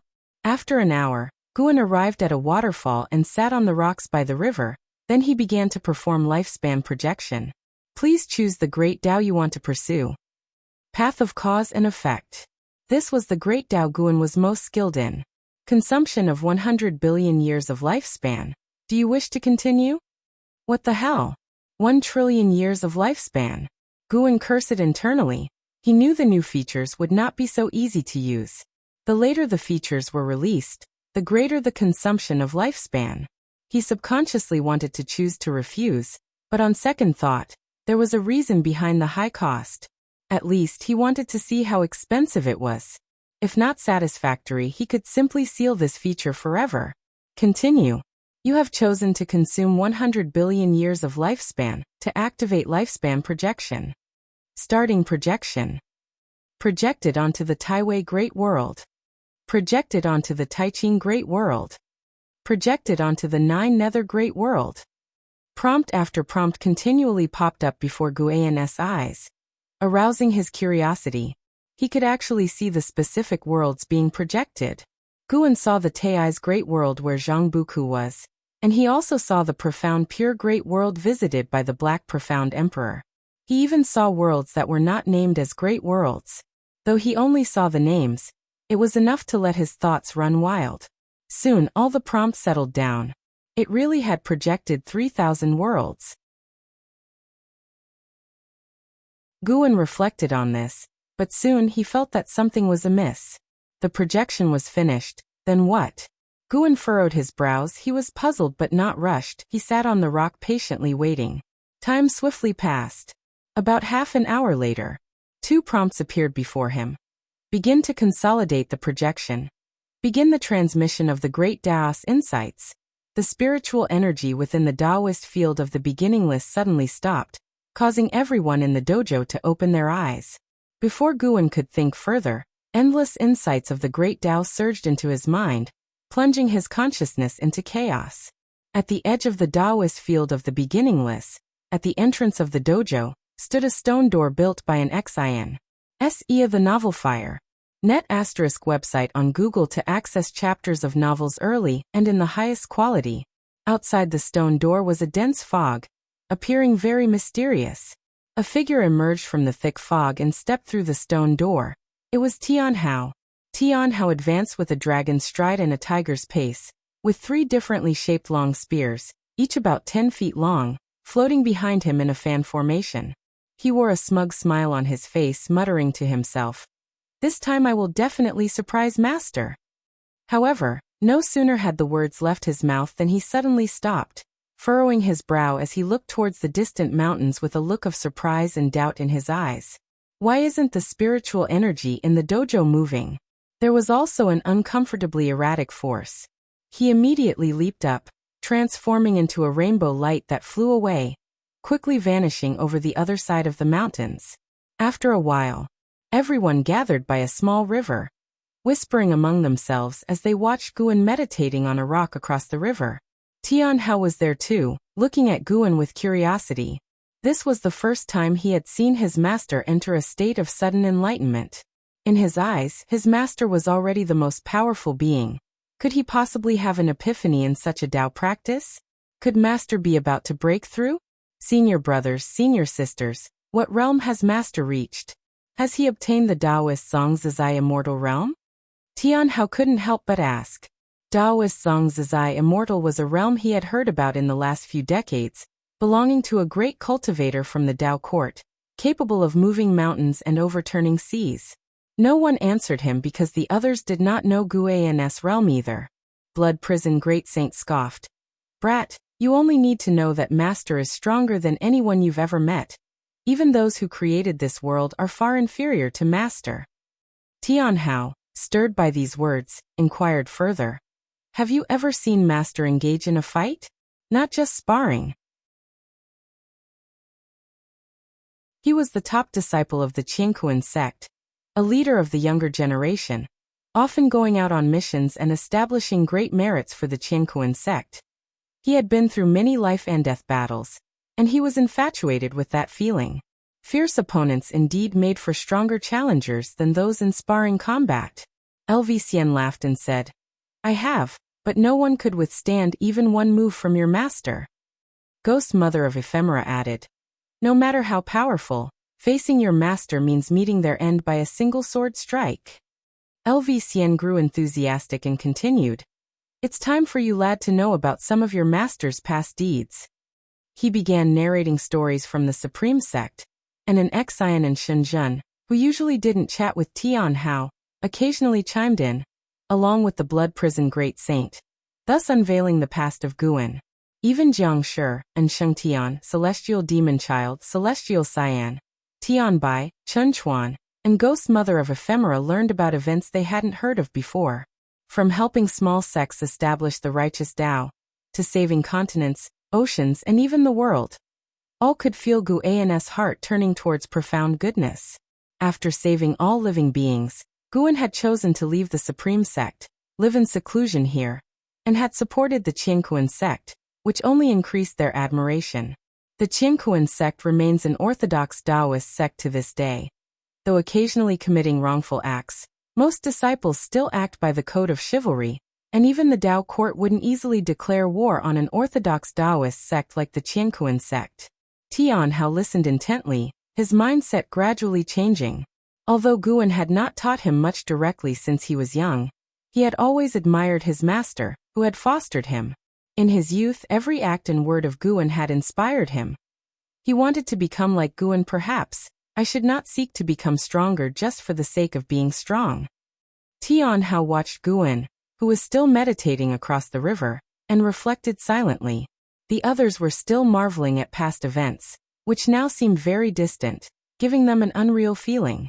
Suddenly, Guan opened his eyes, and the entire Taoist field of the beginningless returned to normal. Spiritual energy flowed again, and the path of cause and effect no longer ran wild.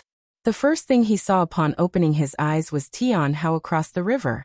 Master and disciple locked eyes, Tianhao's gaze intense. When he saw his master's eyes open, his heart skipped a beat in fear. Guan narrowed his eyes, and with just one look, he saw the entirety of Tianhao's trillion-year lifespan.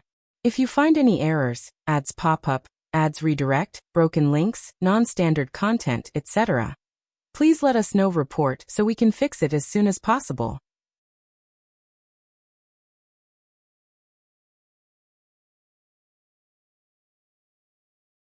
Chapter 606 Tianhao and Guan, the embodiments of beings from the 3,000 worlds, all once pursued the path of cause and effect, exhausting their lifetimes of energy and time. Although Guan was unclear how long they had lived or what realm they had ultimately reached, their insights into the path of cause and effect, when gathered together, were incredibly vast. Guan looked at Tianhao, whose future rapidly unfolded before his eyes. 200 million years. 300 million years. 500 million years. Suddenly, Tianhao's billion-year lifespan was all within his sight. Guan saw countless destiny lines on him, among which one shone the brightest. That was the destiny undisturbed by the power of the current great worlds. A life path predestined by the heavens. Following this line, Guan could see all that would come to pass for him. Tianhao would become the strongest fighter in the celestial spirit great world. He would travel the path of the great Tao. He would challenge other great thousand worlds, and he would even venture into realms above the great thousand worlds. CTH Novelfire. Net website on Google to access chapters of novels early and in the highest quality. This was the path of a legend, and he had never known failure. Feeling Guan's gaze, Tianhao was very nervous. He lowered his eyes, not daring to look back. The others also sensed a sharp aura emanating from Guan, and none dared to speak, thinking they might have been too noisy and disturbed him, causing his displeasure. Everyone was tense. It was their first time seeing Guan angry. Fortunately, it wasn't long before the chill on Guan's face dissipated. "Why are you all looking at me?" Guan asked with a smile. Seeing his familiar smile, everyone breathed a sigh of relief and followed suit, smiling. Senior sister Anshin was the first to ask, "Master, did you just have a moment of sudden enlightenment?" Guan replied, an epiphany indeed. All right, disperse now. You don't expect me to discuss my insights into this realm with you, do you?" Upon hearing this, everyone showed an embarrassed look. They dared not probe, especially since they didn't know what realm Guan was in. They paid their respects in turn, and took their leave. However, Tianhao stayed. He leaped over a stream and came to Guan's side, asking, "Master, the Tao court is holding a grand event of peerless prodigies that claims to take place only once every 10,000 years. Do you think I should participate? I want to, but the elders in the sect fear I might encounter danger. The Tao court is the common master of the world. They wouldn't do such a thing, right?" Many famous prodigies had trained at the Tao court, and it hadn't schemed against them. Guan answered, "One must always guard against others. Your biggest problem now is that you haven't faced hardship or defeat. That's also a good thing. Your master hopes that you never face defeat." Tianhao's eyes widened as he said loudly, "That's not true. I've only ever lost to you." "You brat, still talking about winning and losing with your master?" Then how about you try losing to me? I was wrong, I was just spouting nonsense. Tianhao quickly apologized after being glared at by Guan. After that, Guan asked about his experiences over the years, and he answered truthfully, his spirits high. Guan understood Tianhao's thoughts. The kid had always been looking for an opportunity to spend quality time with him. Before coming of age, although both were in the dojo, Guan didn't accompany him and play the entire time. Of course, what the kid wanted most was Guan's praise. Yet Guan just wouldn't satisfy him. This kid is already proud enough. He must leave some room for improvement, lest his tail lift up to the sky. While chatting, Tianhao leaned against the rock, looking up at Guan. He did not sit beside Guan. He was indeed very conceited, but he was filled with reverence for Guan. He did not want to break that attitude. He hoped he would always revere his master, so he would have a goal. So many seniors had been surpassed by him, making him feel that the path of immortal cultivation was very simple. Only when compared with his master did he feel motivated and full of anticipation. He hoped his master would always be stronger than him so that he wouldn't feel alone on the path of immortal cultivation. From Tianhao's words, Guan could feel his sense of belonging to the Qianquan sect, and that his achievements had not led to any contempt for his own sect, which made Guan all the more satisfied with him. The sect hierarch of the Qianquan sect, Yi Qingshan, was the reincarnation of his disciple, Lu Jiujia. Guan had his reasons for letting them establish karma, but if the Qianquan sect were to stray from the right path, he would not blindly support it. Whether the heavenly Tao or the great Tao should be sentimental, Guan didn't know.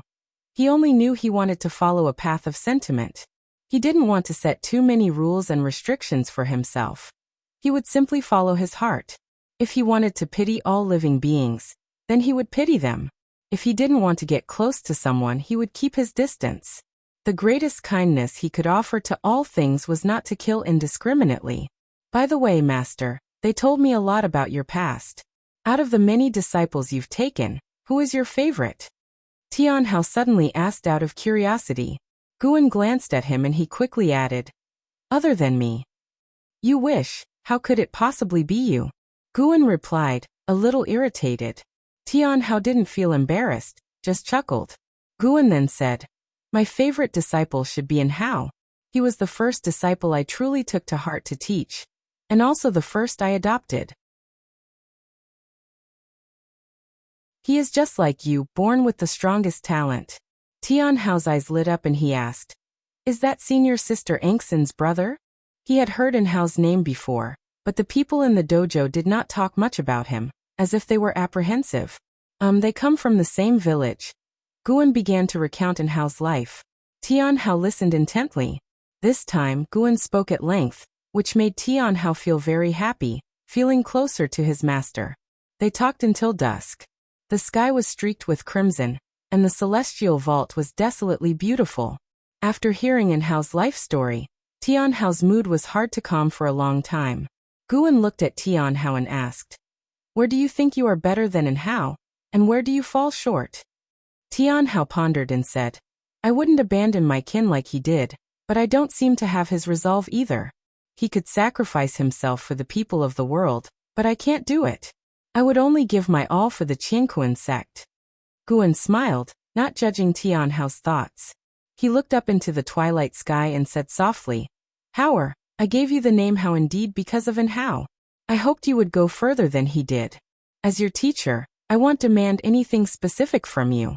You may choose not to sacrifice yourself for all living beings, but never, by virtue of your own strength, wantonly bully the weak. You must realize that no one can stay strong forever." Tianhao smiled and said, "Don't worry, Master. If you inquire at the Qianquan sect, you will find out I never bully others. I only uphold justice." As he spoke, he raised his right hand, used his palm as a sword, and made a few gestures in the air. Only in front of Guan, and the ghost mother of ephemera, did he show his childlike side. To others, he was the proud, reticent senior disciple of the Qianquan sect. Guan watched him and asked with a smile, "Do you know how vast outer heaven is? How many worlds like the celestial spirit great world are there?" Tianhao's interest piqued. He eagerly asked how large and how many great worlds there were. Guan began to tell him about the existence of other great thousand worlds, as well as the most talented and fortuitous prodigies of various great worlds, which aroused his passion, his eyes brimming with fighting spirit. If you find any errors, ads pop up, ads redirect, broken links, non-standard content, etc., please let us know. Report so we can fix it as soon as possible.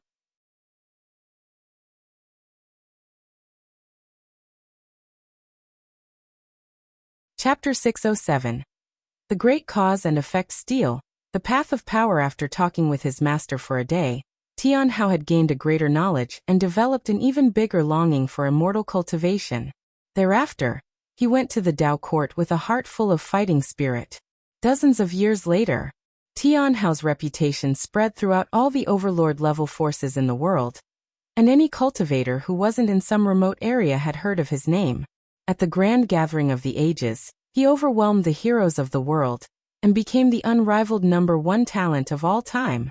The zenith of acclaim spurred Tian Hao to cultivate even harder, and every breakthrough upon his return from the Dao court caused tremors across the world. Time flew by. 20,000 years passed in the blink of an eye. The human world presented a new pattern, and although the Dao court remained the most powerful sect, many strong Daoist lineages had emerged. If they combined forces, they had the power to overturn the Dao court. The self-proclaimed righteous Dao court never initiated war against sects or imperial dynasties, so the human world remained at peace, though only relatively peaceful from a macrocosmic perspective of heaven and earth. In the Daoist field of the beginningless, the lowest cultivation level had already reached the heaven and earth flying immortal realm. LV Xian, an Xian, blood prison great saint, and celestial demon child had all become carefree primordial immortals. As for Tian Hao, he had reached the divine immortal of wondrous Dharma realm, and moreover, he was at the 9th floor of that cultivation level. Any talent paled in comparison to him, and coupled with the 3 Dao treasures gifted to him by Guan, nobody could challenge him below the realm of Daoist Zongzai immortal. Those 3 Dao treasures were 3 long spears, named Divine Punishment, Celestial Punishment, and Immortal Punishment, each containing different powers of the Great Dao. Regarding Gu An's favoritism towards Tian Hao, the other disciples in the dojo had no objections. They wholeheartedly acknowledged Tian Hao's talent. Even the blood prison great saint could do nothing but admire him. As 20,000 years had gone by, Tian Hao was now someone they all aspired to chase after. Beneath the starry sky, atop a massive mountain peak, there sat a serene palace. Within the palace, Ji Xiaoyu was meditating on a jade platform, surrounded by wisps of gray-tinged energy, a manifestation of the power of the great Dao. A figure appeared atop the palace. It was the Sun and Moon Nether Emperor. The Sun and Moon Nether Emperor bowed deeply and, looking up at Ji Xiaoyu, spoke, "Your Majesty, Tian Hao, known as the #1 talent of the world, has come to the Yin-Yang immortal domain."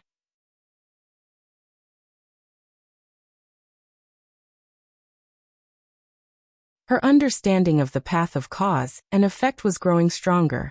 Even though her cultivation level was much lower than that of the celestial spirit god, she was able to depict the celestial spirit god's past without him noticing. Guan glanced at her painting and said, "Not bad, but isn't it rather uninteresting to only probe into his past? This process allows me to deepen my understanding of the great Dao. Besides, what I can see is far from boring," Shenzhen said proudly. The celestial spirit god was, in her view, second only to Guan, unable to depict Guan. She could only paint the celestial spirit god. Guan spoke with a profound tone. "Perhaps you should create a divine skill. A skill that only you can wield." Divine skills? Shenzhen pondered thoughtfully. Her cultivation level was also that of a wandering immortal, and that was even without putting much effort into her immortal cultivation, so she grew increasingly confident, even believing that she would eventually surpass Tian Hao. Although Guan did not think she could catch up to Tian Hao, her potential indeed seemed limitless. This was not solely due to the power of cause and effect from Fairy Yaoxian, but also the great cause and effect steel used by the Emperor of Eternal Life. The great cause and effect steel stood within the river of cause and effect, a manifestation of the great Dao itself, eternally indestructible within the great Dao.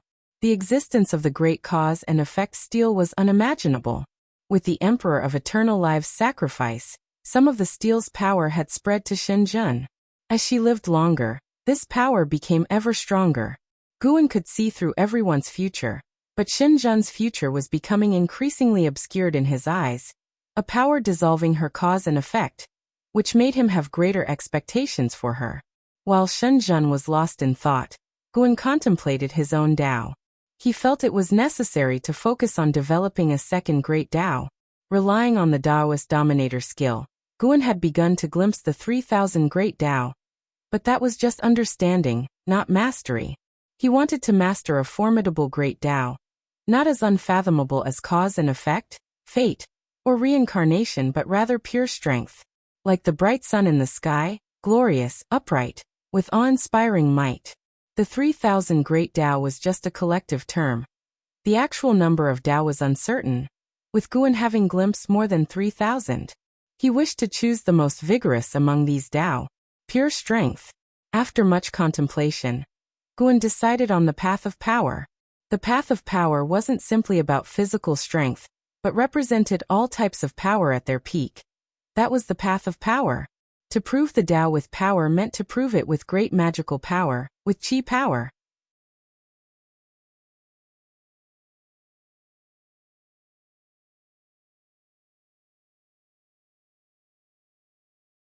Chapter 608. Manipulating Fate. Tian Hao couldn't defeat the existence that appeared blurred in the causality deduction, but Guan could see it through his heart eye. The appearance of that being was different from his, but his intuition told him that this was his projected self. After escaping Tian Hao, the projected self turned around and jumped into the sea of reincarnation in the yin-yang immortal domain, entered reincarnation, and disappeared from sight. Start retracting the projected self. Start inheriting the great Tao insights. 2 prompts popped up, interrupting Guan's thoughts. He vanished from his spot and appeared at the edge of the dojo, starting to inherit the great Tao insights. It wasn't long before a disturbance occurred within the Taoist field of the beginningless, alarming everyone. Since such an event had occurred before, the dojo disciples merely glanced in the direction of Guan, and then continued to cultivate, not bothering Guan. Under the starry sky, clad in golden robes, Tian Hao stood by the sea, staring at the dark waves ahead, his brow furrowed in thought. A figure descended from the sky and landed beside him. It was the Sun and Moon Nether Emperor. The two had had many dealings and shared a decent camaraderie. "Are you still thinking about that person?" the Sun and Moon Nether Emperor asked. Tian Hao took a deep breath, looked ahead and said, "Yes, I felt pressure from someone of the same realm for the first time." The Sun and Moon Nether Emperor consoled. "Even if it's the same realm, he must be much older than you, and he didn't defeat you, so why bother?" In his opinion, Tian Hao already had the greatest talent. He had witnessed the previous battle. The opponent was indeed fearsome, but Tian Hao didn't lose. It was just hard to determine who was better. Their encounter made the Sun and Moon Nether Emperor question life. The battle of the divine immortal of wondrous Dharma. Had even a divine thought true immortal like him terrified? Had this genius from the old era been outclassed? He felt that Tian Hao would surpass him sooner rather than later, and much quicker than he had anticipated. "I can't let it go, I feel excited."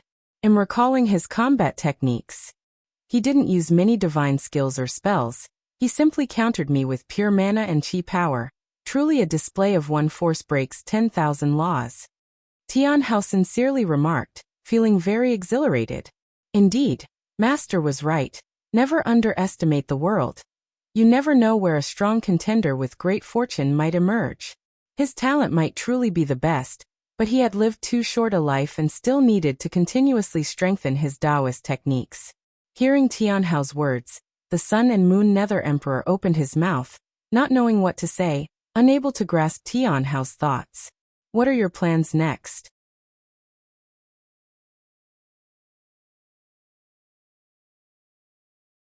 Pure mana enhancement made him feel incredibly wonderful, and this time his choice was the right one. The sun set and the moon rose. Days passed swiftly. 10 days later, Guan stood up.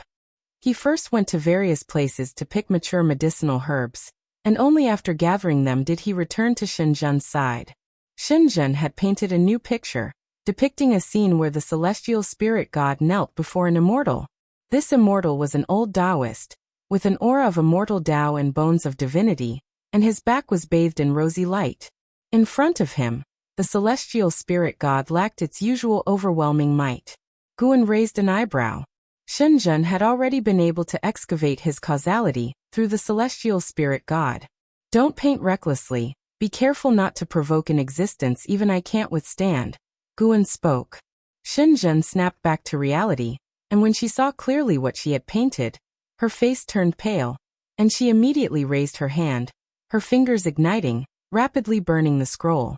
After doing all this, she breathed a sigh of relief. She turned her head towards Guan, embarrassingly said, "I was too engrossed earlier, it wasn't intentional." She also felt a sense of fear. The celestial spirit god was already so powerful. How horrifying must an existence be that could make the celestial spirit god kneel? The thought that she might have brought about a catastrophe for Guan made her uneasy, her eyes filled with guilt. Guan was just trying to scare her. He trusted his own Taoist field. If his Taoist field weren't strong enough, Shenzhen had already provoked that old immortal. With his Tao practice far surpassing the celestial spirit god, he would just need a thought to descend into the celestial spirit great world. In the future, think about yourself. Your talent might hide unimaginable great cause and effect, Guan said with a smile. The path of power had let his strength leap forward, and he also planned to prepare for a breakthrough. It was time to think of a way to save Fairy Yaoxian. This was the obsession of the Emperor of Eternal Life, and as the original, Guan had to help him. Speaking of obsessions linked to the reincarnation body, Lu Han had one too. His son Lu Qiuxian. The obsession of the Black Profound Emperor was his senior sister, Fairy Baixian. Guan didn't want to create too deep a cause and effect with these people. The Long family was already troublesome enough, but he could secretly aid them. Consider it as repaying them for their lifelong companionship. My great cause and effect? Shenzhen fell into deep thought. Seeing her lose herself once again, Guan shook his head in amusement.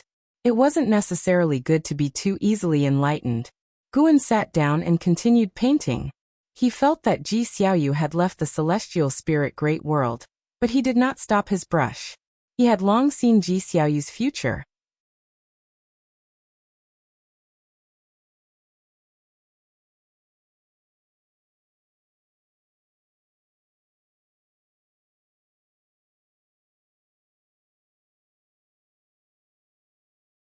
This stealing mystery heavenly maiden came from the Stealing Heaven Immortal sect. The Stealing Heaven Immortal sect belonged to the Emperor of Eternal Life. Although he was not the founder, the Emperor of Eternal Life had left his mark within the karma and destiny of the Stealing Heaven Immortal sect. Gu An's ability to cultivate the immortal emperors was due to the inheritance left by a former sect hierarch of the Stealing Heaven Immortal sect. The immortal emperors had boundless mystical uses, and at the very least, his immortal emperor's divine power could reverse everything. Guan could feel that a part of Stealing Mystery Heavenly Maiden's karma belonged to the Emperor of Eternal Life. Before leaving the Stealing Heaven Immortal sect, the Emperor of Eternal Life left behind many inheritances, and Stealing Mystery Heavenly Maiden had received one. Could it be that all the lost souls in this Taoist field were from the Stealing Heaven Immortal sect? And there was no knowledge if the Profound Demon Emperor was still safe? For that existence who had always aided the Emperor of Eternal Life, Guan had a profound impression. The Profound Demon Emperor could be said to be the most loyal disciple of the Stealing Heaven Immortal sect, spending his whole life trying to restore it. Speaking of which, since the Stealing Heaven Immortal sect offended the Celestial Court, they could only flee all over, and now being suppressed here by Emperor Ziwei. Could it be the will of the Celestial Court? Guan remembered Emperor Ziwei bore an uncanny resemblance to Emperor Ziwei. Emperor Ziwei was the master of the Immortal Palace when the Celestial Spirit God and the Celestial Spirit Immortal Venerable met, a god of the Celestial Court. CTH Novel Fire. Net website on Google to access chapters of novels early and in the highest quality. Guan continued to observe Zhu Zai's actions. In his memory, Zhu Shi was very cautious, and he didn't think she would normally leave her destiny in the hands of others. After being possessed by the Stealing Mystery Heavenly Maiden, Zhu Xi utilized a unique secret technique to quietly leave the forest. Along the way, she encountered many lost souls, all very powerful, some even of the golden immortal rank, but none noticed her. In the blink of an eye, time shifted to noon the next day, and Shenzhen finally woke up. Guan stood up, not bothering to ask what she had realized, but left after dropping these words. Don't be so fixated all the time. Sometimes taking a break for a while can be more helpful. By the time Shenzhen came to her senses, she could no longer see his figure. Indeed, I seem to have become quite obsessed lately, always trying to pursue enlightenment. It appears I've been stimulated by that kid, Tian Hao. Shenzhen murmured to herself as she stood up to tidy up the easel. Her mood was still fairly good. Although she hadn't made any breakthroughs, she had all the time in the world to comprehend it.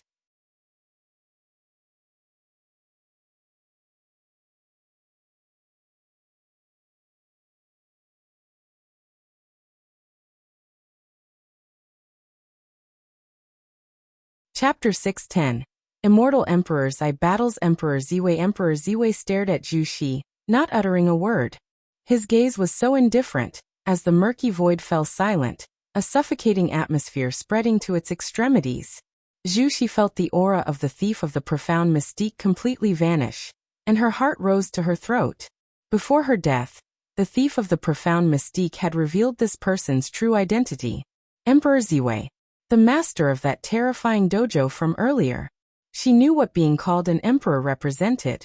She was chasing that very path, but the journey to become a Taoist emperor was incredibly arduous. Those who could claim the title were all possessed of unsurpassed destiny and peerless talent. A fully accomplished Taoist emperor was even more terrifying, possessing the ability to not fear the immortal gods. Who taught you the Taoist unique venerate skill? Asked Emperor Ziwei, his voice icy cold. An endless tide of killing intent overwhelming Zhu Xi. Without control, Zhu Xi blurted out 4 words, Immortal Seeker. Having spoken, her heart was thrown into turmoil. What was going on? Why couldn't she restrain herself from speaking the truth? Emperor Ziwei narrowed his eyes, murmuring to himself. It's him as unsettled as ever. He continued asking Zhu Xi, besides him, do you have another master? What is his name? He could sense that the immortal seeker's influence on Zhu Xi wasn't significant, and Zhu Xi was burdened with even greater karma. Zhu's eyes' complexion changed dramatically. She opened her mouth, trying with all her might to suppress the urge to speak, but she couldn't hold it back. Yes, he is Gu. Zhu's eyes' voice suddenly stopped, as she felt the bindings around her disappear. She reacted swiftly, turning to flee. Her speed was incredible, covering an immense distance in the blink of an eye. However, no matter where she flew in the void, the surroundings looked extremely similar as if she hadn't moved at all. Emperor Ziwei didn't chase after Zhu Xi but frowned in the direction of her escape. He lifted his right hand, his robe billowing, and the entire void changed color. Zhu Xi, fleeing at full speed, seemed to sense something. She turned her head, her eyes widening in shock. Behind her in the void emerged 18 enormous draconic shadows, as if occupying the whole space, full of visual impact. They writhed freely, bearing fangs and claws, appearing shockingly terrifying. Zhu Xi stopped, not because she didn't want to escape, but because the space around her suddenly solidified, rendering her unable to move. What was most terrifying was an invisible force compelling her to turn around, as if a hand was seizing her, spinning her back. The Zhu Xi of the profound Yuan-free immortal realm had no way to resist this power. Despair filled her eyes. The gap was too great. So vast she couldn't use any secret techniques or divine skills. As the 18 dreadful draconic shadows closed in, Zhu Xi wanted to end her own life, but found she was unable to do so. Since you want to protect her, why not show yourself? Spoke Emperor Ziwei, causing Zhu Xi to be astonished. Someone was protecting her? Was it possible that her earlier escape wasn't because Emperor Ziwei was distracted, but that another force was secretly aiding her? She struggled to turn her head to see what lay behind her. In the corner of her eye, the void remained pitch black, like the abyss, invisible to sight. The more this was true, the more uneasy Zhu Xi became. She was very clear about her own past. What possible backing could she have that could contend with Emperor Ziwei? She felt it was more likely that another terrifying being was maneuvering her. Having left the celestial spirit great world for tens of thousands of years, she indeed had been involved in many karmic consequences which she didn't fully understand. Zhu Shi looked back at Emperor Ziwei, her gaze no longer filled with despair, but returning to her usual calmness. If worse came to worst, she would die. Immortal Emperor's eye? Truly a rarity. No wonder you want to protect her. Emperor Ziwei's voice rang out once again, his voice becoming even colder, and the 18 enormous dragon shadows that twisted at will also stopped in their tracks. Hearing this, Zhu Shi turned her head to look again, and this time, her pupils involuntarily dilated. She saw a pair of eyes. A pair of spectacular and terrifying eyes, the visual impact of which was no less than that of Emperor Ziwei's 18 dragon shadows. In these eyes shone dark purple pupils, eerie and mysterious. The eyes were so vast, like the eyes of the universe, that they made Nzin's soul tremble. What kind of eyes were these? Zhu Shi could not imagine the realm of the owner of these eyes. Although this mortal body isn't very powerful, if you want to save her from my grasp, let's see just how capable you are. Emperor Ziwei's voice came from the depths of the void, and as his words ended, the 18 giant dragon shadows moved. They moved like thunder, and the entire void seemed to shatter all at once. The Tao rules stirred up a strong wind that rushed at Zhu Shi, forcing her to close her eyes instinctively, her body and mind in extreme discomfort. At this moment, she felt like a drowning mortal, in pain, suffering, terrified, yet powerless, only able to endure this kind of torture. Fortunately, the torture came suddenly and left just as quickly. The wild force assaulting Zhu Shi disappeared in an instant, and she then felt a warm power enveloping her. Snap! Her shoulder was suddenly patted, startling her into opening her eyes. A new light shone in her eyes as she saw the once invincible dragon shadows starting to obliterate, as if being burned by an invisible fire. This scene filled her with surprise.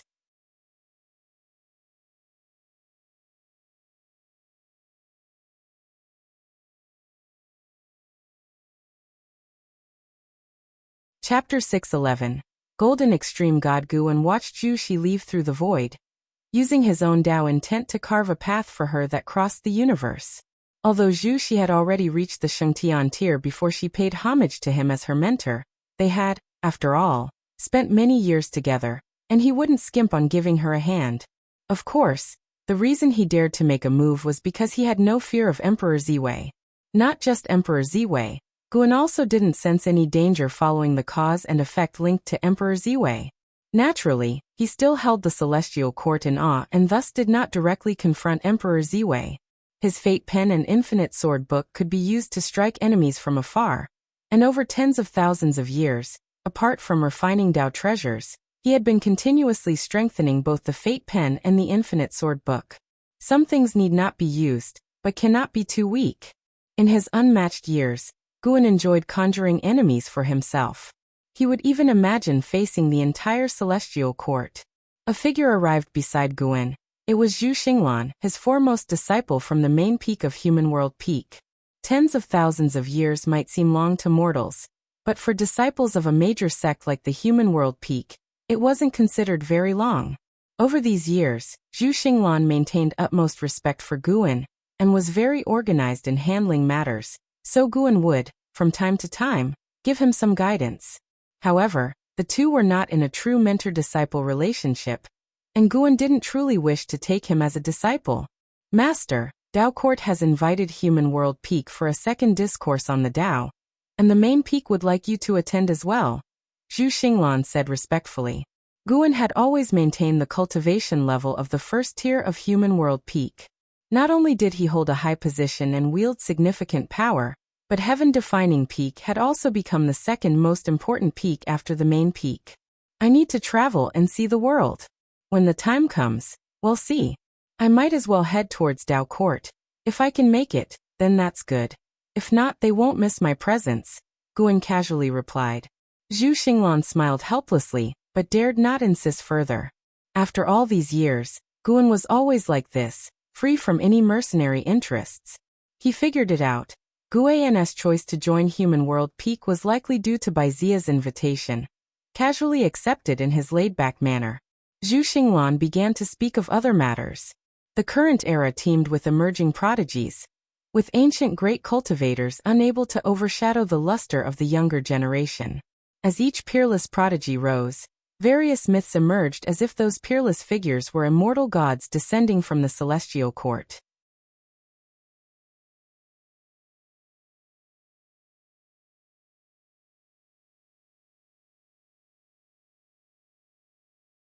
In the end, the golden extreme god would be captured by a force from beyond the skies, serving as a resolution for the beings. The golden extreme god, Emperor Ziwei, profound star immortal monarch. Guan felt the mystique of the celestial court gradually revealing itself to him, yet he still couldn't fathom just how powerful the celestial court truly was. He sensed that celestial gods like the celestial spirit god and the golden extreme god must be at the lowest tier of the celestial Tao immortal position. For a universe like the celestial spirit great world to be controlled by the lowest tier immortal god, even if the 3,000 great worlds joined forces, they would pose no threat to the celestial court. Master, why is this calamity absolute so difficult to practice? Is it part of the way of destiny or the way of cause and effect? And Zin's voice came from below, drawing Guan to turn and look at her. Guan replied, "It will become whichever great Tao you want it to be." What he taught was not only the calamity absolute eye, but also the methods of cultivating the immortal emperor's eye, to see whether an Xian could successfully practice them. If you find any errors, ads pop up, ads redirect, broken links, non-standard content, etc., please let us know report so we can fix it as soon as possible. You're tuning in to the Li Mei's Wuxia Whispers YouTube channel. We're so grateful for your support, and don't forget to subscribe to join us on this incredible journey through captivating stories. Your generosity through donations truly makes a world of difference, as it's the primary source of revenue that allows me to expand and enhance this channel for you. Thank you from the bottom of my heart for being a part of this adventure.